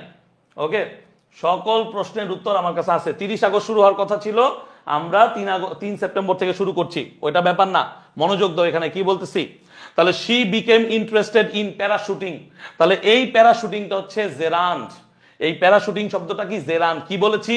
প্রিপোজিশনের পরে কখনোই ভার্ব বসে না এক্সেপ্ট টু প্লাস ভার্বের বেস ফর্ম, তার মানে টু নামক প্রিপোজিশনের পরে ভার্ব বসে।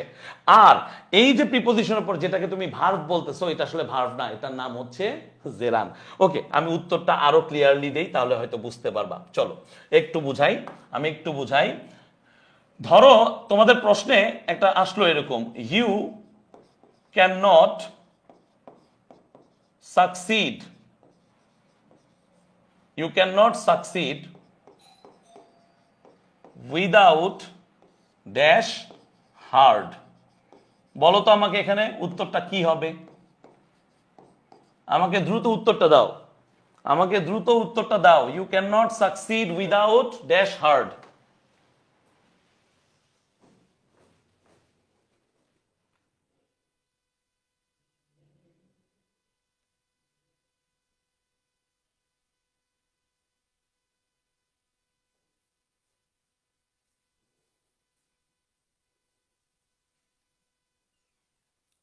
Very good, very good.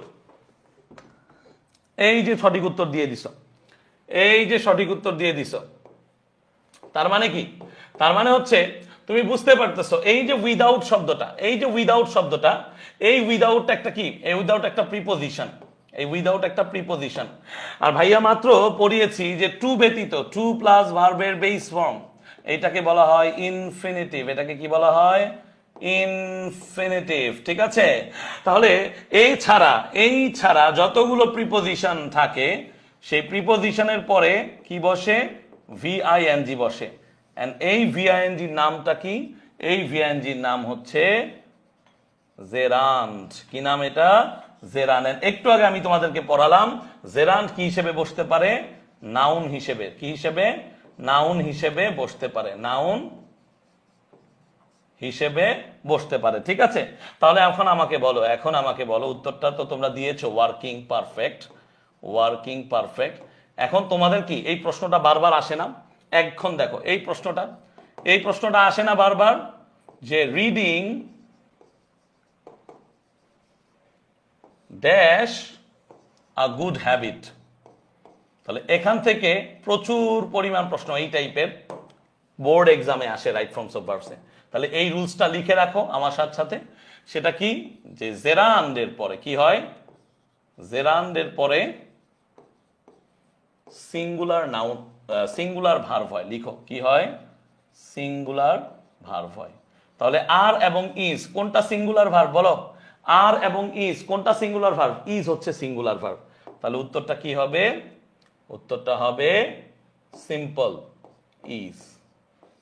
Reading is a good habit, কারণ এইটা হচ্ছে কি জেরান। তাহলে এরকম থাকতে পারে না, travelling is a good habit বা ট্রাভেলিং ইজ মাই হবি। কার কার হবি ট্রাভেলিং বলো, কে কে ঘুরতে পছন্দ করো, কে কে ঘুরতে পছন্দ করো, আমরা ঘুরতে সবাই পছন্দ করি। তাহলে এই যে ট্রাভেলিং, এই যে রিডিং, গার্ডেনিং, সুইমিং, এগুলো যখন বাক্যের শুরুতে বসে এটা নাউনের মতো কাজ করে। কি হিসেবে কাজ করে, নাউন হিসেবে কাজ করে। এবং এরপরে কি বসে, সিঙ্গুলার ভার্ব বসে। কি বসে, সিঙ্গুলার ভার্ব বসে। মনে থাকবে কি ভার্ব বসে, সিঙ্গুলার ভার্ব বসবে, মনে থাকবে। ওকে, হ্যাঁ আসলেই আমরা কিন্তু এইটা পছন্দ করি, ট্রাভেলিংটা আমরা অনেকেই পছন্দ করি। ওকে ভাইয়া, জেরান্ডের ব্যাপারটা হইছে, প্রেজেন্ট পার্টিসিপলও পড়াবো। আরো মজার তথ্য দেই, তোমরা যারা এখনো ওয়েব অ্যাপে যুক্ত হও নাই, দ্রুত ওয়েব অ্যাপে যুক্ত হও। ওয়েব অ্যাপে অলরেডি বেসিক ক্লাস দেওয়া আছে, অলরেডি বেসিক ক্লাস দেওয়া আছে ওয়েব অ্যাপে, অনেক লেন্দি করে লাইন বাই লাইন ধরে ধরে পড়ে মানে লিখে লিখে পড়াইছি। তোমরা তাড়াতাড়ি ওয়েব অ্যাপে জয়েন করো, ওয়েব অ্যাপের পোস্ট কিন্তু পিন পোস্টে আছে, ঠিক আছে? ওকে চলো তারপরে যাই। তারপরে যে জিনিসটা একটু মনোযোগ দাও, একটু মনোযোগ দাও, কি বলতেছে। তারপরে বলছে from a young age, from a young age. এখান থেকে দেখো, তোমরা আমাকে একটু আগে প্রশ্ন করছো যে কিভাবে অ্যাডজেক্টিভ অ্যাডভার্ব চিনবো। আমি তোমাদেরকে প্রশ্ন করি কিভাবে অ্যাডজেক্টিভ অ্যাডভার্ব নাউন ভার্ব চিনবা। চলো শেখাই, খুব মনোযোগ দিবা তাহলে শিখতে পারবা। দেখো এখানে একটা আর্টিকেল আছে এ, দেখো এটা কি আর্টিকেল। এখানে একটা শব্দ আছে ইয়াং, ইয়াং মানে কি তরুণ। এইজ মানে কি বয়স। এখন আমি যদি তোমাদের প্রশ্ন করি আর্টিকেলের পরের শব্দটা কোন পার্টস অফ স্পিচ, তুমি কি উত্তর দিবা? তোমাকে উত্তর দিতে হবে অ্যাডজেক্টিভ। তোমাকে যদি উত্তর করি প্রশ্ন করি এইজ এটা কোন পার্টস অফ স্পিচ, তোমাকে উত্তর দিতে হবে নাউন। তাহলে তোমার খাতায় একটু লিখো, সব তো ভাইয়া বলবো না, একটু খাতায় লিখো। আর্টিকেলের পরে যদি দুইটা শব্দ থাকে তাহলে প্রথম শব্দটা অ্যাডজেক্টিভ, পরের শব্দটা নাউন। এটা মুখস্থ করতে হয় না, এটা বেসিক রুল, এবং এটা বারবারই এই টাইপের স্ট্রাকচারের সেন্টেন্স আসবে। তাহলে আর্টিকেলের পরে একটা শব্দ থাকলে কি হবে, আর্টিকেলের পরে একটা শব্দ থাকলে নাউন হবে। যদি দুইটা শব্দ থাকে তাহলে প্রথমটা অ্যাডজেক্টিভ, পরেরটা নাউন। বলো মনে থাকবে, বলো মনে থাকবে না ভুলে যাবা, মনে থাকবে না ভুলে যাবা। তাহলে আর্টিকেলের পরে কি বলেছি, আর্টিকেলের পরে যদি দুইটা শব্দ থাকে তাহলে প্রথম শব্দটা অ্যাডজেক্টিভ, পরের শব্দটা নাউন। যদি আর্টিকেলের পরে একটা শব্দ থাকে সেটা সবসময় কি, সেটা সবসময় বলো বলো বলো নাউন। তাহলে দেখো খুব কমন একটা কোয়েশ্চেন, আমি এটা না লিখে পারতেছি না, লিখতেই হবে তাহলে তোমরা পুরোপুরি বুঝবা। The importance of learning English, এই অংশটাতেই তোমার যা শিখালাম তুমি দেখো রিপিট হয়ে গেল। The importance of learning English খুবই গুরুত্বপূর্ণ প্যারাগ্রাফ, 26 ব্যাচের বোর্ডে আসবে, 26 ব্যাচের বোর্ড এক্সামে আসবে ইনশাআল্লাহ, বলে দিলাম আজকেই। The importance of learning English 26 ব্যাচের বোর্ড পরীক্ষায় আসবে কোনো না কোনো বোর্ডে ইনশাআল্লাহ। তাহলে এইখানের যে কোয়েশ্চেনটা দেখো, এই যে আর্টিকেল ভাইয়া কি পড়াইছি মাত্র, আর্টিকেলের পরে যদি একটা শব্দ থাকে, আর্টিকেলের পরে যদি একটা শব্দ থাকে তাহলে সেটাকে কি বলা হয়, নাউন বলা হয়। কি বলা হয়, নাউন বলা হয়। আবার দেখো ভাইয়া একটু আগে পড়িয়েছি, এই যে প্রিপোজিশন, এই প্রিপোজিশনের পরে যদি ভিআইএনজি থাকে, কি থাকে, যদি আমার ভিআইএনজি থাকে এটাকে কি বলা হয়, এটাকে অ্যাকচুয়ালি বলা হয় জেরান্ট। কি বলা হয়, জেরান্ট। বলো বুঝতে পারছো এই পর্যন্ত, বলো বোঝা গেছে, বোঝা গেছে, বোঝা গেছে বলো। দেখো আসলে মানে তোমাকে জিনিসগুলো পড়ে পড়ে বুঝতে হবে, তোমাকে জিনিসগুলো পড়ে পড়ে বুঝতে হবে। এই জিনিসগুলোই তুমি ঘুরে ফিরে পাবা। এই যে ভাইয়া ব্যাখ্যা করাচ্ছি, হ্যাঁ হ্যাঁ ভার্বাল নাউনও বলা যায়, ভেরি গুড মাশাআল্লাহ, ভেরি গুড রিমি। হ্যাঁ জেরানগুলো অনেক সময় ভার্বাল নাউন হিসেবেও কাজ করে, সেটাও পড়াইছি, আবার পড়াবো, সমস্যা নাই। বেসিক ক্লাসে আছে ওয়েব অ্যাপে, আমি আবার পড়াই দিব, টেনশন দিও না, আমি আবার পড়াই দিব। ভার্বাল নাউনের ভিতরেও জেরান্ড আছে, the plus VING plus of plus noun পড়াবো, সব পড়াবো। আপাতত এইটুক মাথায় ঢুকছে, যদি ঢুকে চলো চলে যাই। আচ্ছা and trained in sky diving, একই জিনিস যা পরবার পড়াচ্ছিলাম। এই যে ইন আছে, স্কাই ডাইভিং এটা একটা নাউন। স্কাই ডাইভিং কি জানো? স্কাই ডাইভিং হচ্ছে এই যে আকাশে ভেসে বেড়ানো বা প্যারাশুটের মাধ্যমে কি করা, লাফ দেওয়া। কারা কারা স্কাই ডাইভিং করতে চাও বলো, হাত তোলো, raise your hand, please raise your hand. বুঝছো, আমি একটা কলেজে ক্লাস নেই সকালবেলা প্রতিদিন। ওই কলেজে যখন ক্লাসে যাই তখন মনে হয় কি যে স্টুডেন্ট আমার সামনে বসে আছে, তখন ওদেরকে বলি যে হ্যাঁ দেখো, তোমাদেরকে যদি কোনো কিছু একটা রেসপন্স করতে বলি অবশ্যই কিন্তু রেসপন্স করবা। সো ওদেরকে যখন বলি রেইজ ইওর হ্যান্ড, ওরা এইভাবে হাত তুলতেছে। সো আলটিমেটলি আমি কিন্তু দেখতেছি। এখন তোমরা হয়তো আমার সামনে নাই, বাট তোমাদের কমেন্টের থ্রুতে আমি যখন দেখি তোমরা এরকম দিচ্ছ, এরকম দিচ্ছ, এরকম করতেছো, তার মানে আমি বুঝতেছি তোমাদেরও কি এই ঘটনার প্রতি ইন্টারেস্ট আছে। সো স্কাই ডাইভিং অনেক মজার। আমাদের বাংলাদেশের কক্সবাজারে গেলে তুমি করতে পারবা হালকা পাতলা, যদিও এটাকে আমরা প্যারাসেইলিং বলি। স্কাই ডাইভিং এর আরো অনেক প্রকারভেদ আছে, বা স্কাই ডাইভিংকে আমরা অন্যভাবেও ব্যাখ্যা করতে পারি, ঠিক আছে? সো ওইটাই আমরা না যাই, কোনো ওগুলো আমাদের জানার আপাতত দরকার নাই, তুমি গুগল করলেই জানতে পারবা, ঠিক আছে? তাহলে at the local arrow club, খুবই ইম্পর্টেন্ট, পরীক্ষায় এখান থেকে কোয়েশ্চেন আসবে। কি আসবে বলে দিচ্ছি, at the local arrow club. তাহলে মাত্র আমি যে রুলটা শেখালাম, আমাকে একটু কমেন্টে বলো, এই যে এট এটা একটা প্রিপোজিশন, এই যে দা এটা একটা আর্টিকেল, তাহলে লোকাল কোন parts of speech, arrow club কোন পার্টস অফ স্পিচ? আমি কি পড়িয়েছি? আমি পড়িয়েছি প্রিপোজিশনের পরে যে অংশটা থাকে এটাকে আমরা কি বলি জানো? Noun phrase. এটা এখনো বলি নাই, এখন বলে দিলাম। তাহলে প্রিপোজিশনের পরে এই পুরো অংশটাকে আমরা নাউন ফ্রেজ বলবো। ফ্রেজ কেন? ফ্রেজ মানে হচ্ছে শব্দ গুচ্ছ। শব্দ গুচ্ছ মানে একাধিক শব্দ মিলে যখন একটা নির্দিষ্ট পার্টস অফ স্পিচের মতো কাজ করে, তখন সেই পার্টস অফ স্পিচের নাম অনুসারে ফ্রেজ হয়। তাহলে এখানে দা লোকাল ক্লাব মূলত নাউনকে নির্দেশ করছে, তাই এর নাম হয়ে গেছে নাউন ফ্রেজ। তাহলে দেখো, দায়ের পরে লোকাল হচ্ছে একটা অ্যাডজেক্টিভ, অ্যারো ক্লাব হচ্ছে নাউন। সবাই পারছো না? মনে থাকবে না ভাইয়া? আমাদের ক্লাসগুলো ওয়েব অ্যাপে লাইভ হয় না, ওয়েব অ্যাপে লাইভ ক্লাস হয় না ভাইয়া, কারণ আমার ব্যাচে যারা স্টুডেন্ট থাকে সাধারণত তারা সবাই ওয়েব অ্যাপে লাইভ ক্লাস করতে অভ্যস্ত না। এই জন্য আমি ওয়েব অ্যাপে লাইভ ক্লাস রাখি না, এক্সট্রিমলি সরি। আমার ক্লাসগুলো ফেসবুকেই লাইভ হবে, এটাই আমার লেখা। কোর্সের বিবরণীতেও আমি তাই লিখে দিয়েছি, কোর্সের ডিটেলসে আমার তাই লেখা আছে। So I am extremely sorry যদি তোমার ওই ধারণা থেকে থাকে যে ভাইয়া অন্যান্যগুলোতে তো ওয়েব অ্যাপে লাইভ ক্লাস হয়, আমার ওয়েব অ্যাপে কখনোই লাইভ ক্লাস হয় না। আসলে আমি রেকর্ডেড ক্লাসগুলোই ওয়েব অ্যাপে রাখি, ফেসবুকেই লাইভ ক্লাস হয়ে থাকে। Thank you. ওকে, ঠিক আছে। তারপরে কি বলেছে? Making her first jump at age of 22 on 21 May 1959। তাহলে তিনটা জিনিস শেখাবো। কয়টা জিনিস? তিনটা জিনিস। মেকিং হার ফার্স্ট জাম্প তার মানে কি? প্রথম ঝাঁপ দেওয়া, প্রথম ঝাঁপ দেওয়া। অ্যাট দ্য এজ অফ বা অ্যাট এজ 22 তার মানে 22 বছর বয়সে, অন 21 মে 1959। তাহলে একদম শুরুতে পড়াইছিলাম যে কোনো ডে অথবা ডেটের আগে কি বসে? অন বসে। এই যে 21 মে 1959, এবং তার কত বয়সে? 22 বছর বয়সে, ফার্স্ট জাম্প। তাহলে এসেই দেখলাম তোমরা কয়েকজন এই জিনিসটা বোঝো না। আমি তোমাদেরকে বোঝানোর চেষ্টা করছি, দেখো আমি তোমাদেরকে বোঝাতে সক্ষম হই কিনা। তোমরা দেখো, তোমরা এই শব্দটার সাথে এই শব্দটা মিলিয়ে ফেলো, ফার্স্ট আর একটা হচ্ছে কি? ফার্স্ট। মনে রাখতে হবে এই ফার্স্ট নামক শব্দটা অ্যাডজেক্টিভ হিসেবেও বসতে পারে অথবা অ্যাডভার্ব হিসেবেও বসতে পারে।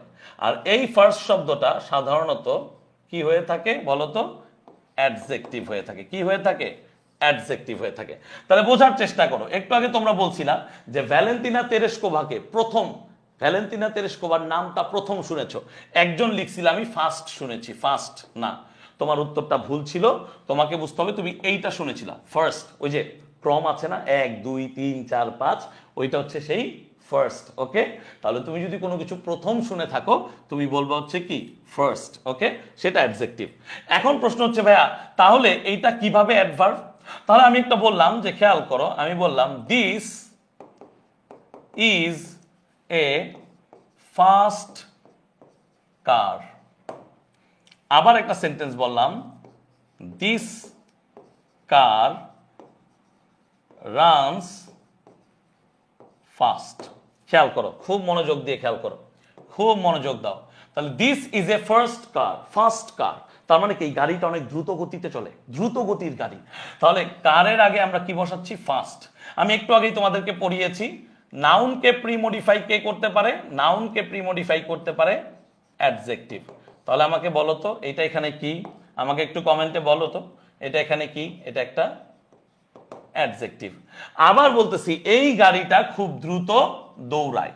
তাহলে এই যে এই গাড়িটা খুব দ্রুত দৌড়ায়, এই ফার্স্টটা কি হবে? এই ফার্স্টটা হবে অ্যাডভার্ব। কেন? তার কারণ হচ্ছে এই ভার্বটাকে সে মডিফাই করতেছে। এই ভার্বটাকে সে কি করতেছে? মডিফাই করতেছে।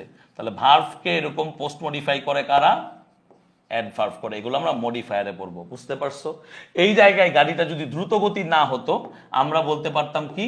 This car runs slowly. দেখো তো, তাহলে এখন চিন্তা না? দিস কার রানস স্লোলি, বলো চিন্তা।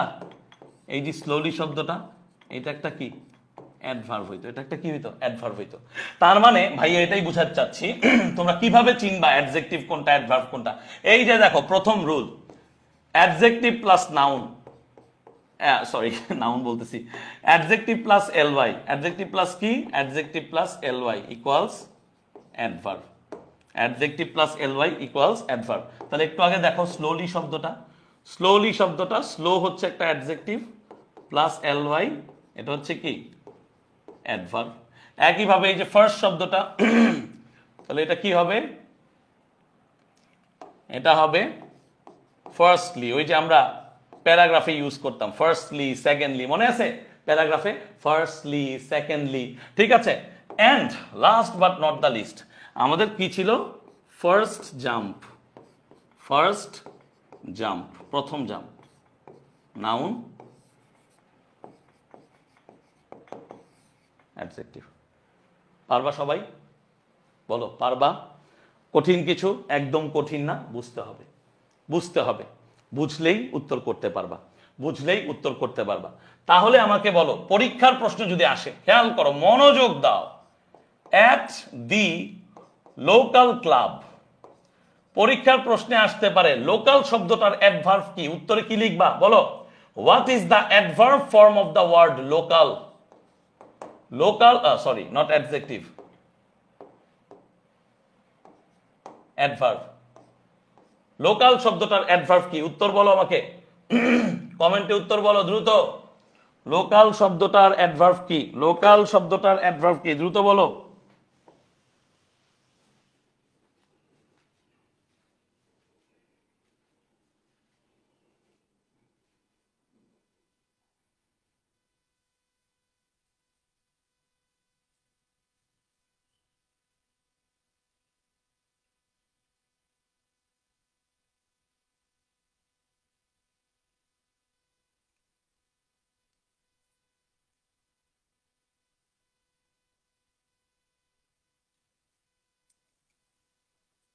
Locally, very good. তাহলে লোকাল শব্দটার অ্যাডভার্ব কি? লোকাল শব্দটার অ্যাডভার্ব হচ্ছে লোকালি। মাশাআল্লাহ, এই যে তোমরা পারতেছো। তাহলে কে বলছে তোমরা পারো না? তোমরা পারো এবং তোমরা ভালো পারো এবং তোমরা ভালো পারবে ইনশাআল্লাহ, ইনশাআল্লাহ। ভেরি গুড, মাশাআল্লাহ, ভেরি গুড। আচ্ছা, তারপরে অংশে বলেছে এট দ্যাট টাইম, সেই সময়ে, she was employed. She was employed, মনে রাখতে হবে, এমপ্লয় মানে কর্ম, এমপ্লয় এটা একটা ভার্ব। তাহলে শি ওয়াজ এমপ্লয়েড তার মানে সে চাকরি করত কি হিসেবে? As a textile worker. তাহলে মনে আছে তার মা যে টেক্সটাইল প্ল্যান্টে চাকরি করত? ভ্যালেন্টিনা তেরেস্কোভার মা কোথায় চাকরি করত? টেক্সটাইল প্ল্যান্টে। তাহলে তার মার মতোই সেও কিন্তু একজন টেক্সটাইল ওয়ার্কার ছিলেন। কি ছিলেন? Textile worker. তাহলে এখন তো বুঝতেছো এই যে ওয়ার্কার, এই ওয়ার্কার হচ্ছে নাউন এবং টেক্সটাইল হচ্ছে কি? একটা অ্যাডজেক্টিভ। ওয়ার্কার নাউন, টেক্সটাইল হচ্ছে অ্যাডজেক্টিভ। কিভাবে বললাম? এই যে দেখো ওয়ার্কার, তোমরা যখন ক্লাস 9-10 এ সাফিক্স প্রিফিক্স পড়েছো, খেয়াল করবা ওয়ার্ক একটা ভার্ব, তোমাদেরকে পড়ানো হয়েছে ভার্বের সাথে ইআর যোগ করলে নাউন হয়। ভার্বের সাথে ইআর যোগ করলে নাউন হয়। কার কার মনে আছে? কার কার মনে আছে? ভার্বের সাথে ইআর যোগ করলে কি হয়? নাউন হয়। তাহলে দেখো তো, ওয়ার্ক হচ্ছে একটা ভার্ব, তার সাথে ইআর যোগ করলে কি হবে? নাউন হবে। এমপ্লয় একটা ভার্ব, তার সাথে ইআর যোগ করলে কি হবে? নাউন হবে। এমপ্লয়ার অর্থাৎ যে কিনা চাকরি দেয়। এমপ্লয়ার হচ্ছে কি? যে কিনা চাকরি দেয়। এমপ্লয়ি হচ্ছে কারা? যারা কিনা চাকরি এমপ্লয়ারের আন্ডারে করে। বলো বুঝতে পারছো? তার মানে কি আমাদের সব পড়াই একে অন্যের সাথে কানেক্টেড, আমাদের সব পড়া একে অন্যের সাথে কানেক্টেড। শুধুমাত্র আমরা সেইটাকে কি করি না, এটাকে একটু আমল নেই না, একটু বেশি করে পড়ি না। একটু বেশি করে পড়লেই পড়াটা হয়ে যায়, বুঝতে পারছো? একটু বেশি করে পড়লেই পড়াটা হয়ে যায়। তাহলে লোকাল একটা ফ্যাক্টরিতে সে কাজ করতো।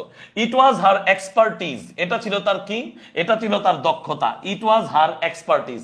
তাহলে আরেকটা সূত্র লিখো, যদি আমার এই যে পজেসিভ প্রোনাউন, পজেসিভ প্রোনাউনের পরে কোনো শব্দ থাকে সেটাও নাউন হয়। কি হয়? নাউন হয়। পজেসিভ প্রোনাউনের পরে যদি কোনো শব্দ থাকে সেটা নাউন হয়। পজেসিভ প্রোনাউন কি? পজেসিভ প্রোনাউন হচ্ছে সে সকল প্রোনাউন যা দিয়ে আমরা কোনো ঘটনা বা কোনো ব্যক্তি বা বস্তুর অধিকার বা পজেশনকে বোঝাই, ঠিক আছে? তাহলে সেগুলো হচ্ছে আমার কি? পজেসিভ প্রোনাউন, অর্থাৎ আমার আন্ডারে আছে। তাহলে তার এক্সপার্টিজ মানে কি? তার দক্ষতা। তাহলে এটা তার আন্ডারে আছে, এটা তার ব্যাপার। সো এই ক্ষেত্রে এটাকে আমরা পজেসিভ প্রোনাউন বলি। তবে মনে রাখতে হবে, যে কোনো নাউনের আগে যখন প্রোনাউন বসে সেটাকে বলা হয় কি? সেটাকে বলা হয় অ্যাডজেক্টিভ, যার নাম হচ্ছে প্রোনোমিনাল অ্যাডজেক্টিভ। মাথাটা ঘুরে গেছে না? আমাকে বলো ভাইয়া, আপনি বললেন পজেসিভ প্রোনাউনের পরে নাউন হয়, আবার এখন বলতেছেন এইটা পজেসিভ প্রোনাউন না, এইটা পজেসিভ অ্যাডজেক্টিভ বা প্রোনোমিনাল অ্যাডজেক্টিভ।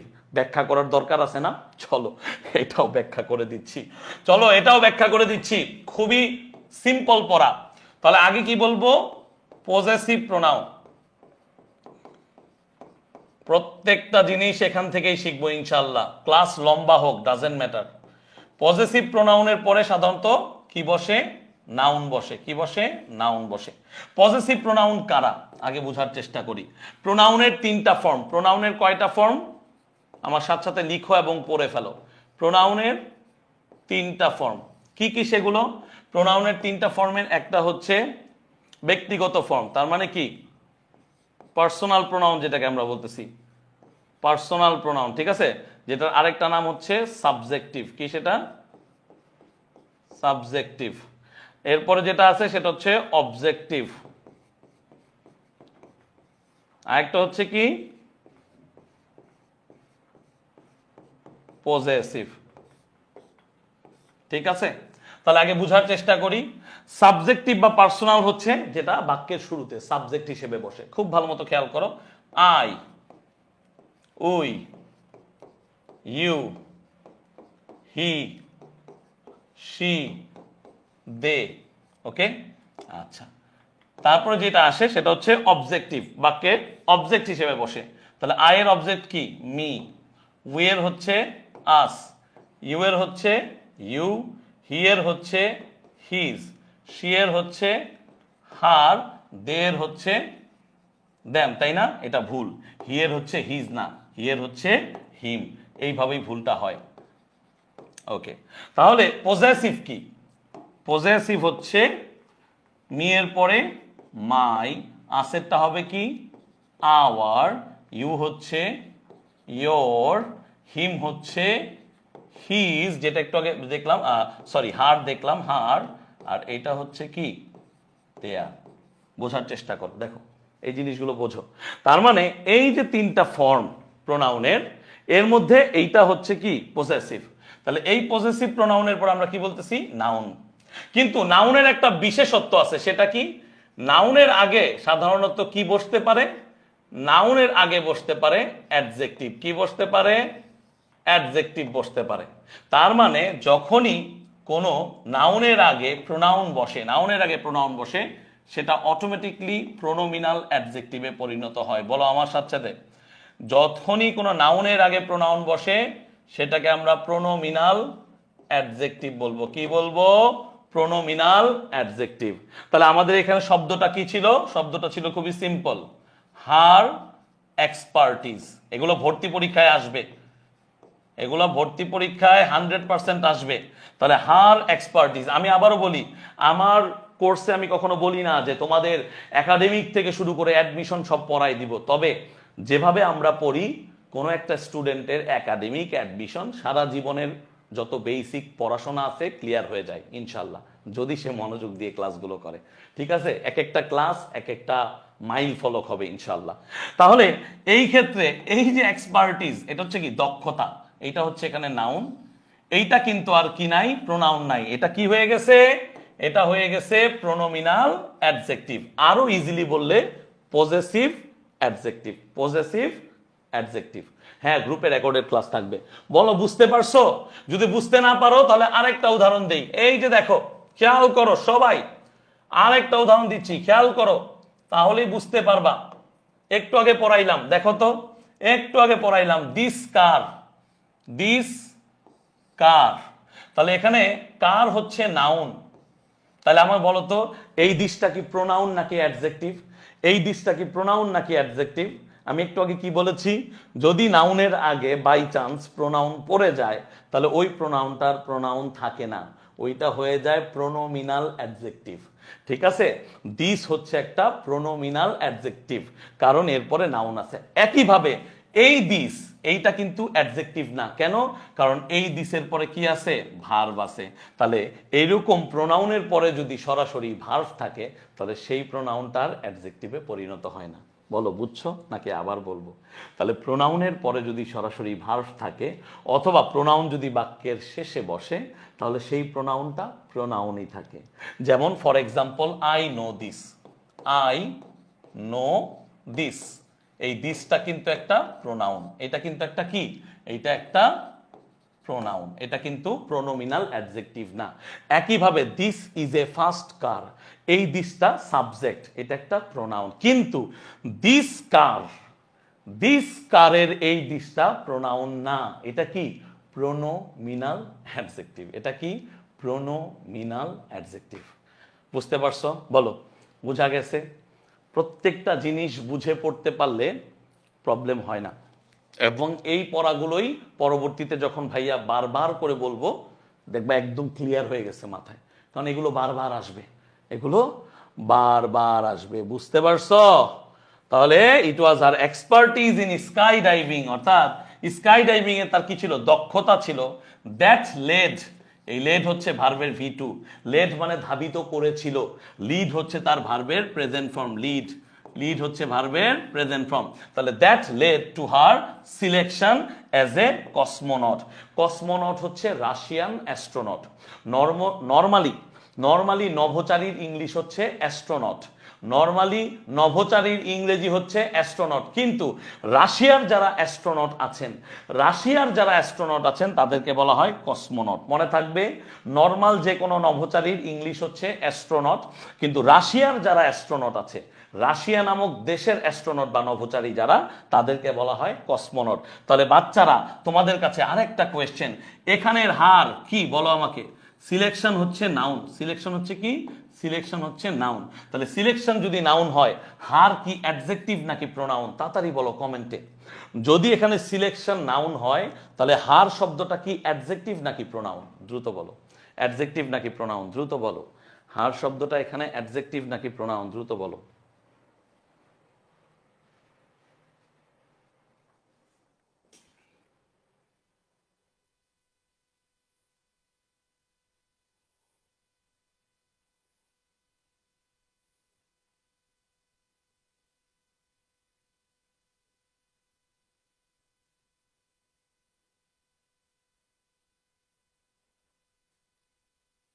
ওকে, পারফেক্ট, পারফেক্ট, অ্যাডজেক্টিভ। তার মানে আমরা বুঝতে পেরেছি, তার মানে আমরা বুঝতে পেরেছি। এই যে বোঝাটা না, এটা ইম্পর্টেন্ট, এই বোঝাটাই পরবর্তীতে কাজে লাগবে ইনশাল্লাহ। এই বুঝতে পারাটাই হচ্ছে ইম্পর্টেন্ট, তাহলে এই বোঝাটা তোমাকে হেল্প করবে। ঠিক আছে? আচ্ছা, এখন আসো, আমাকে জিজ্ঞাসা করছিল আরেকজন যে ওই যে কিভাবে চিনবো কোনটা অ্যাডজেক্টিভ কোনটা কি, এটা কিভাবে চিনবো, এটা আমাদেরকে একজন জিজ্ঞাসা করছিল। তাহলে ধরো আমি একটু বলি যে কিভাবে শিখতে হবে আবারও নতুন করে। ধরো একটা শব্দ আছে সাকসেস, কি আছে শব্দটা? সাকসেস। সাকসেস হচ্ছে নাউন, সাকসেস মানে হচ্ছে কি? সাফল্য। সাকসেস মানে হচ্ছে সাফল্য। সাকসেসের সিনোনিম হচ্ছে কি? অ্যাচিভমেন্ট। সাকসেসের সিনোনিম কি? অ্যাচিভমেন্ট। এগুলো কিন্তু ইংলিশ সেকেন্ড পেপারে আসবে। কোথায় আসবে? ইংলিশ সেকেন্ড পেপারে। ইংলিশ সেকেন্ড পেপারে একটা টপিক আছে সিনোনিম অ্যান্টোনিম। কি আছে? Synonym antonym. সো এটা কিন্তু ইংলিশ সেকেন্ড পেপারের জন্য, সো বি ভেরি কেয়ারফুল। ওকে, তাহলে সাকসেস হচ্ছে একটা কি? নাউন। ওকে, তাহলে এখন তোমরা সাফিক্স প্রিফিক্সে পড়েছিলা, কোনো নাউনের পরে যদি FUL যুক্ত হয় বা কোনো শব্দের শেষে যদি এরকম কোনো শব্দাংশ সাফিক্স প্রিফিক্স কি? শব্দাংশ। প্রিফিক্স মানে আগের শব্দাংশ, সাফিক্স মানে পরের শব্দাংশ। তাহলে সেই ক্ষেত্রে সেগুলো কি হয়? অ্যাডজেক্টিভ হয়। তাহলে আমাকে বলো তো কমেন্টে বলো তো সাকসেসের অ্যাডজেক্টিভ কি? সাকসেসের অ্যাডজেক্টিভ হচ্ছে সাকসেসফুল। সাকসেসফুল এটা হচ্ছে কি? অ্যাডজেক্টিভ। একটু আগে ভাইয়া কি পড়াইলাম? যে যদি অ্যাডজেক্টিভের সাথে এলওয়াই যোগ হয় তাহলে সেটা কি হয়? সেটা হয়ে যায় অ্যাডভার্ব। তাহলে সাকসেসফুলি এটা কি হবে? সাকসেসফুলি হবে একটা অ্যাডভার্ব, তাই না? তাহলে এই যে ফ্লোটা, এই ফ্লোটাই তোমাদেরকে শিখতে হবে। তাহলে এদের ভার্ব ফর্ম কি? একটু আগে পড়াইছিলাম। এদের ভার্ব ফর্ম হচ্ছে সাকসিড। এদের ভার্ব ফর্ম কি? এদের ভার্ব ফর্ম হচ্ছে সাকসিড। তো পড়াটাকে এভাবে গোছাতে হবে। যে যত বেশি পড়াটাকে গোছাবা সে তত ভালো করবা, বি ইউনিটে, ঢাবির বি ইউনিটে, এ ইউনিটে এবং মেডিকেলে এই টাইপের একটা কোয়েশ্চেন আসছিল যে হোমলি, কস্টলি, মেডিকেলে তো একদম রিসেন্ট আসছে 16-17-তে। এই ধরনের শব্দগুলো কোন পার্টস অফ স্পিচ? তোমরা এই টাইপের প্রশ্ন অ্যান্সার করতে পারো। কোন পার্টস অফ স্পিচ? এখন একটা শব্দকে ভাঙার পর বোঝা যায়। আমাদের অনেকের ধারণা শব্দের শেষে এলওয়াই থাকলে সেটাই অ্যাডভার্ব। আমাদের অনেকের ধারণা শব্দের শেষে এলওয়াই থাকলে সেটা অ্যাডভার্ব। এই ধারণাটা ভুল। শব্দের শেষে, যে কোনো শব্দের শেষে এলওয়াই থাকলেই সেটা অ্যাডভার্ব না। যদি অ্যাডজেক্টিভের পরে, আবারও বলছি, যদি অ্যাডজেক্টিভের পরে এলওয়াই থাকে সেটা অ্যাডভার্ব। যদি অ্যাডজেক্টিভের পরে এলওয়াই থাকে সেটা অ্যাডভার্ব। তার মানে এখানে উত্তর কি হবে? এই হোমলি আর কস্টলি উত্তর হচ্ছে অ্যাডজেক্টিভ। এই দুইটা শব্দ হচ্ছে কি? কন্ডিশনকে বোঝায়। হোমলি মানে কি? Friendly condition, right? বাসার মতো। কস্টলি মানে কি? খুব, যেখানে খরচ হয়, কস্টলি, ঠিক আছে? তাহলে এগুলো হচ্ছে অ্যাডজেক্টিভ। ঘটনাটা কি? হোম আর কস্ট হচ্ছে নাউন। তার মানে নাউনের সাথে এলওয়াই যোগ করলে কি হয়? নাউনের সাথে এলওয়াই যোগ করলে অ্যাডজেক্টিভ হয়। মনে থাকবে তো? প্রায়ই এই জিনিসটা তোমরা ভুল করো, প্রায়ই। যেমন আরেকটা শব্দ আছে ফ্রেন্ডলি। কি শব্দ? ফ্রেন্ডলি। এই ফ্রেন্ডলি শব্দটাও কিন্তু একটা অ্যাডজেক্টিভ, এটা কিন্তু অ্যাডভার্ব না। সো এলওয়াই থাকলেই অ্যাডভার্ব, এই ধারণাটা পোষণ করা যাবে না। শব্দের শেষে এলওয়াই থাকলেই সেটা কিন্তু অ্যাডভার্ব না। শব্দের শেষে এলওয়াই থাকলেই সেটা অ্যাডভার্ব না। শব্দের শেষে এলওয়াই থাকলেই সেটা অ্যাডভার্ব না। বলো, আজকে কি আর পড়বো নাকি আজকে এখানে শেষ করব? আমাকে বলো। আমি একদিনই খুব বেশি চাপ দিতে চাই না। আমি চাইলে আরো 2 ঘন্টা তোমাদের পড়াতে পারি, বাট আমার মনে হয় স্টার্ট আপ হিসেবে আজকে এনাফ পড়েছো তোমরা, এবং আমার মনে হয় এখানে আমি থামিয়ে দেই। এটার আমি পার্ট 2 নিয়ে নিব। কেন? তার কারণ হচ্ছে আমি জানি অনেকেই নতুনভাবে শিখতেছো। সবার জন্যই আমি সমান, আমার পড়াও সবার জন্য সমান। আমি জানি এখানে অনেক ব্রিলিয়ান্ট স্টুডেন্টস আছো যারা কিনা অনেক অসাধারণ, অনেক এগিয়ে গেছো অলরেডি 1-2-3 মাসে পড়াশোনা করে। আবার অনেকেই আছো যারা এখনো বইটাও ধরনি বা বইটা কেননি। তো সবার কথা চিন্তা করেই আজকে আমি এখানেই শেষ করব। কারণ আজকে যে ইনপুটটা দিয়েছি এইটা যদি তুমি একটু রিভাইজ করো, আমার যে পিডিএফগুলো আমি দিয়েছি, শব্দার্থগুলো তুমি পড়ো, বাংলা অনুবাদগুলো তুমি বুঝে বুঝে পড়ো, তাহলে তুমি সেরা হবা ইনশাল্লাহ। তুমি সেরা হবা। ওকে? সো মনে রাখতে হবে, হতাশ হওয়া যাবে না, চেষ্টা করতে হবে ধীরে ধীরে এগিয়ে যাওয়ার। সো আমরাও সেটাই করব, ঠিক আছে? ওকে? সো তোমাদের জন্য একটাই কাজ থাকবে, সেটা হচ্ছে অলরেডি তোমরা ওয়েব অ্যাপের লিঙ্ক পেয়েছো। ওয়েব অ্যাপের লিঙ্কটা ঠিক গ্রুপের উপরে ফিচার্ড নামক সেকশনে আছে। ওই ওয়েব অ্যাপের লিঙ্কে গিয়ে যেই ইনস্ট্রাকশনগুলো ভাইয়া দিয়েছি সেই নির্দেশনা অনুযায়ী তোমরা ওয়েব অ্যাপে যুক্ত হয়ে যাবা। অ্যান্ড ওয়েব অ্যাপে যুক্ত হলেই তোমরা বোথ ফার্স্ট পেপার সেকেন্ড পেপারের ভিডিওসগুলো পাবা, বেসিক ক্লাসগুলোর ভিডিও পাবা, টপিক অনুযায়ী ভিডিও পাবা, যেগুলো তোমাদেরকে হেল্প করবে। এগুলো আমার আগের ব্যাচের ভিডিও, আর তোমাদের তো নতুন করে লাইভ ক্লাস নেবই। সো এই হচ্ছে আমার তোমাদের প্রতি যেই অ্যাডভাইসটা সেটা দেওয়া। এবং ইনশাল্লাহ আগামীকাল দুপুর 3টা বাজে আবারও হাজির হচ্ছি তোমাদের এই গ্রুপে। তোমাদের সাথে দেখা হবে ঠিক রুটিনে যেই টপিকটা ছিল সেই টপিকটা নিয়ে। ওকে? ওকে? অ্যাড এখনো করেন নাই ভাইয়া, করে দিবে অ্যাডমিন। অলরেডি আমার ক্লাস শুরু হওয়ার আগ পর্যন্ত যারা রিকোয়েস্ট পাঠিয়েছো তাদেরকে অ্যাপ্রুভাল দিয়েছি। তোমরা রিফ্রেশ করো। কি করো? রিফ্রেশ করো। ওয়েব অ্যাপে গিয়ে ওই যে চিহ্নটা থাকে না একটা অ্যারো, ওই অ্যারো চিহ্নটাকে রিফ্রেশ করো। রিফ্রেশ করে যেই 2টা ফোল্ডার আছে, ফোল্ডারের কিন্তু আমি থাম্বনেল দিয়ে দিয়েছি গ্রুপে। ওই থাম্বনেল অনুযায়ী নিচে ফোল্ডারের নামও লেখা আছে। ওই ফোল্ডারে ক্লিক করো, দেখবা ফার্স্ট পেপার সেকেন্ড পেপার 2টা পেপারে ক্লিক করলেই তুমি ক্লাস দেখতে পারবা। এখনই যাও, রিফ্রেশ করে তুমি পেয়ে যাবা। So thank you very much. আর কারো কোনো কোয়েশ্চেন আছে আজকের ক্লাসে? কারো কোনো কোয়েশ্চেন থাকলে ভাইকে করতে পারো, কারো কোনো কোয়েশ্চেন থাকলে ভাইকে করতে পারো। যারা লেকচার নোট তৈরি করেছো তারা লেকচার নোটগুলো ব্যাচ ডিসকাশন গ্রুপে দিবে। আমাদের অ্যাডমিন যারা আছে বা তোমাদের যারা অ্যাডভাইজর থাকবে সেই ভাইয়ারা হচ্ছে সেগুলো দেখবে ইনশাআল্লাহ, এবং দেখার পর আমাকে দিবে।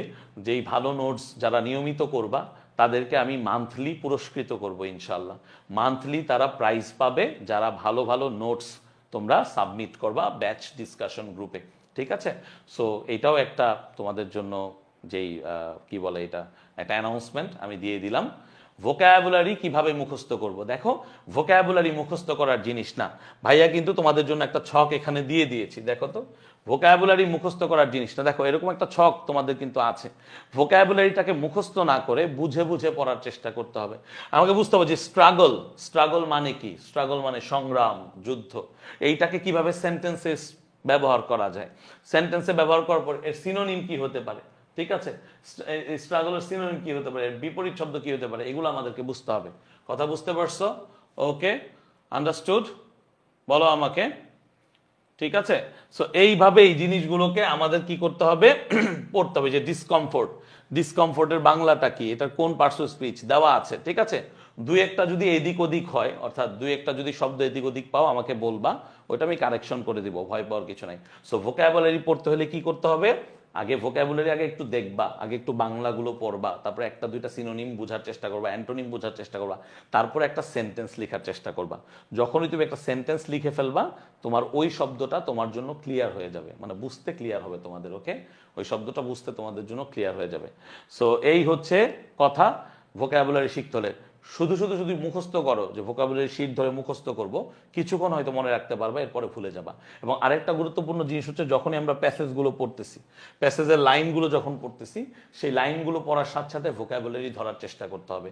আমি যখন প্যাসেজে পড়বো ফিজিক্যাল ডিসকমফোর্ট, তার মানে ডিসকমফোর্ট মানে অস্বস্তি, ফিজিক্যাল মানে কি? ফিজিক্যাল মানে হচ্ছে শারীরিক। এটা অটোমেটিকলি আমার ভিতরে চলে আসবে, এবং সেন্টেন্সটা আমি যখন দেখবো তখন বুঝতে পারবো যে ডিসকমফোর্ট দিয়ে আমি সেন্টেন্স কিভাবে তৈরি করব। কারণ ভার্সিটি অ্যাডমিশন টেস্টে ইংলিশে আমাদের রিটেন পার্টে কি করতে হয়? এরকম বিভিন্ন শব্দের কি করতে হয়? সেন্টেন্স লিখতে হয়। যে ডিসকমফোর্ট দিয়ে একটা সেন্টেন্স লিখো, অথবা নওশিয়া দিয়ে একটা সেন্টেন্স লিখো, অথবা কম্বাইন দিয়ে একটা সেন্টেন্স লিখো। এই হচ্ছে কথা। বলো, বুঝতে পেরেছো? ইফাত, এলমা, তোমাকে কি আমি বুঝাইতে পারছি কথাটা? ওকে, সো আমাদেরকে বুঝে বুঝে পড়ার চেষ্টা করতে হবে, এবং প্রতিটা শব্দ ধরে সেই শব্দটা কেন ব্যবহার করা হলো, কি অনুযায়ী এটাকে ইউজ করা হলো, সেটা বোঝার চেষ্টা করতে হবে। এবং সেন্টেন্স মেক করা মানে সেন্টেন্স মেক করা শিখতে হবে। যদি সেন্টেন্স মেক করা শেখো তাহলেই শব্দ মনে থাকবে বেশি বেশি। Okay, so thank you very much. I hope যে তোমাদেরকে আমি আগামীকাল 3টা বাজেও ক্লাসে পাবো। সো ততক্ষণ পর্যন্ত ভালো থাকো, সুস্থ থাকো, আর মনে রাখবা এই জার্নিটা মাত্র শুরু হয়েছে। তাড়াহুড়া করার দরকার নেই, পাগলামি করার দরকার নেই। ভাই অনেক কিছু পড়া বাকি আছে, কি করব না করব, একটা ক্লাসও করি নাই, এই ধরনের চিন্তা ভাবনা করারও দরকার নেই। ঠান্ডা মাথায় ফোকাসড থাকো, অল্প অল্প করে আগায় যাও, অনেক সময় আছে, সব ক্লিয়ার হয়ে যাবে। আল্লাহ হাফেজ, সালামু আলাইকুম।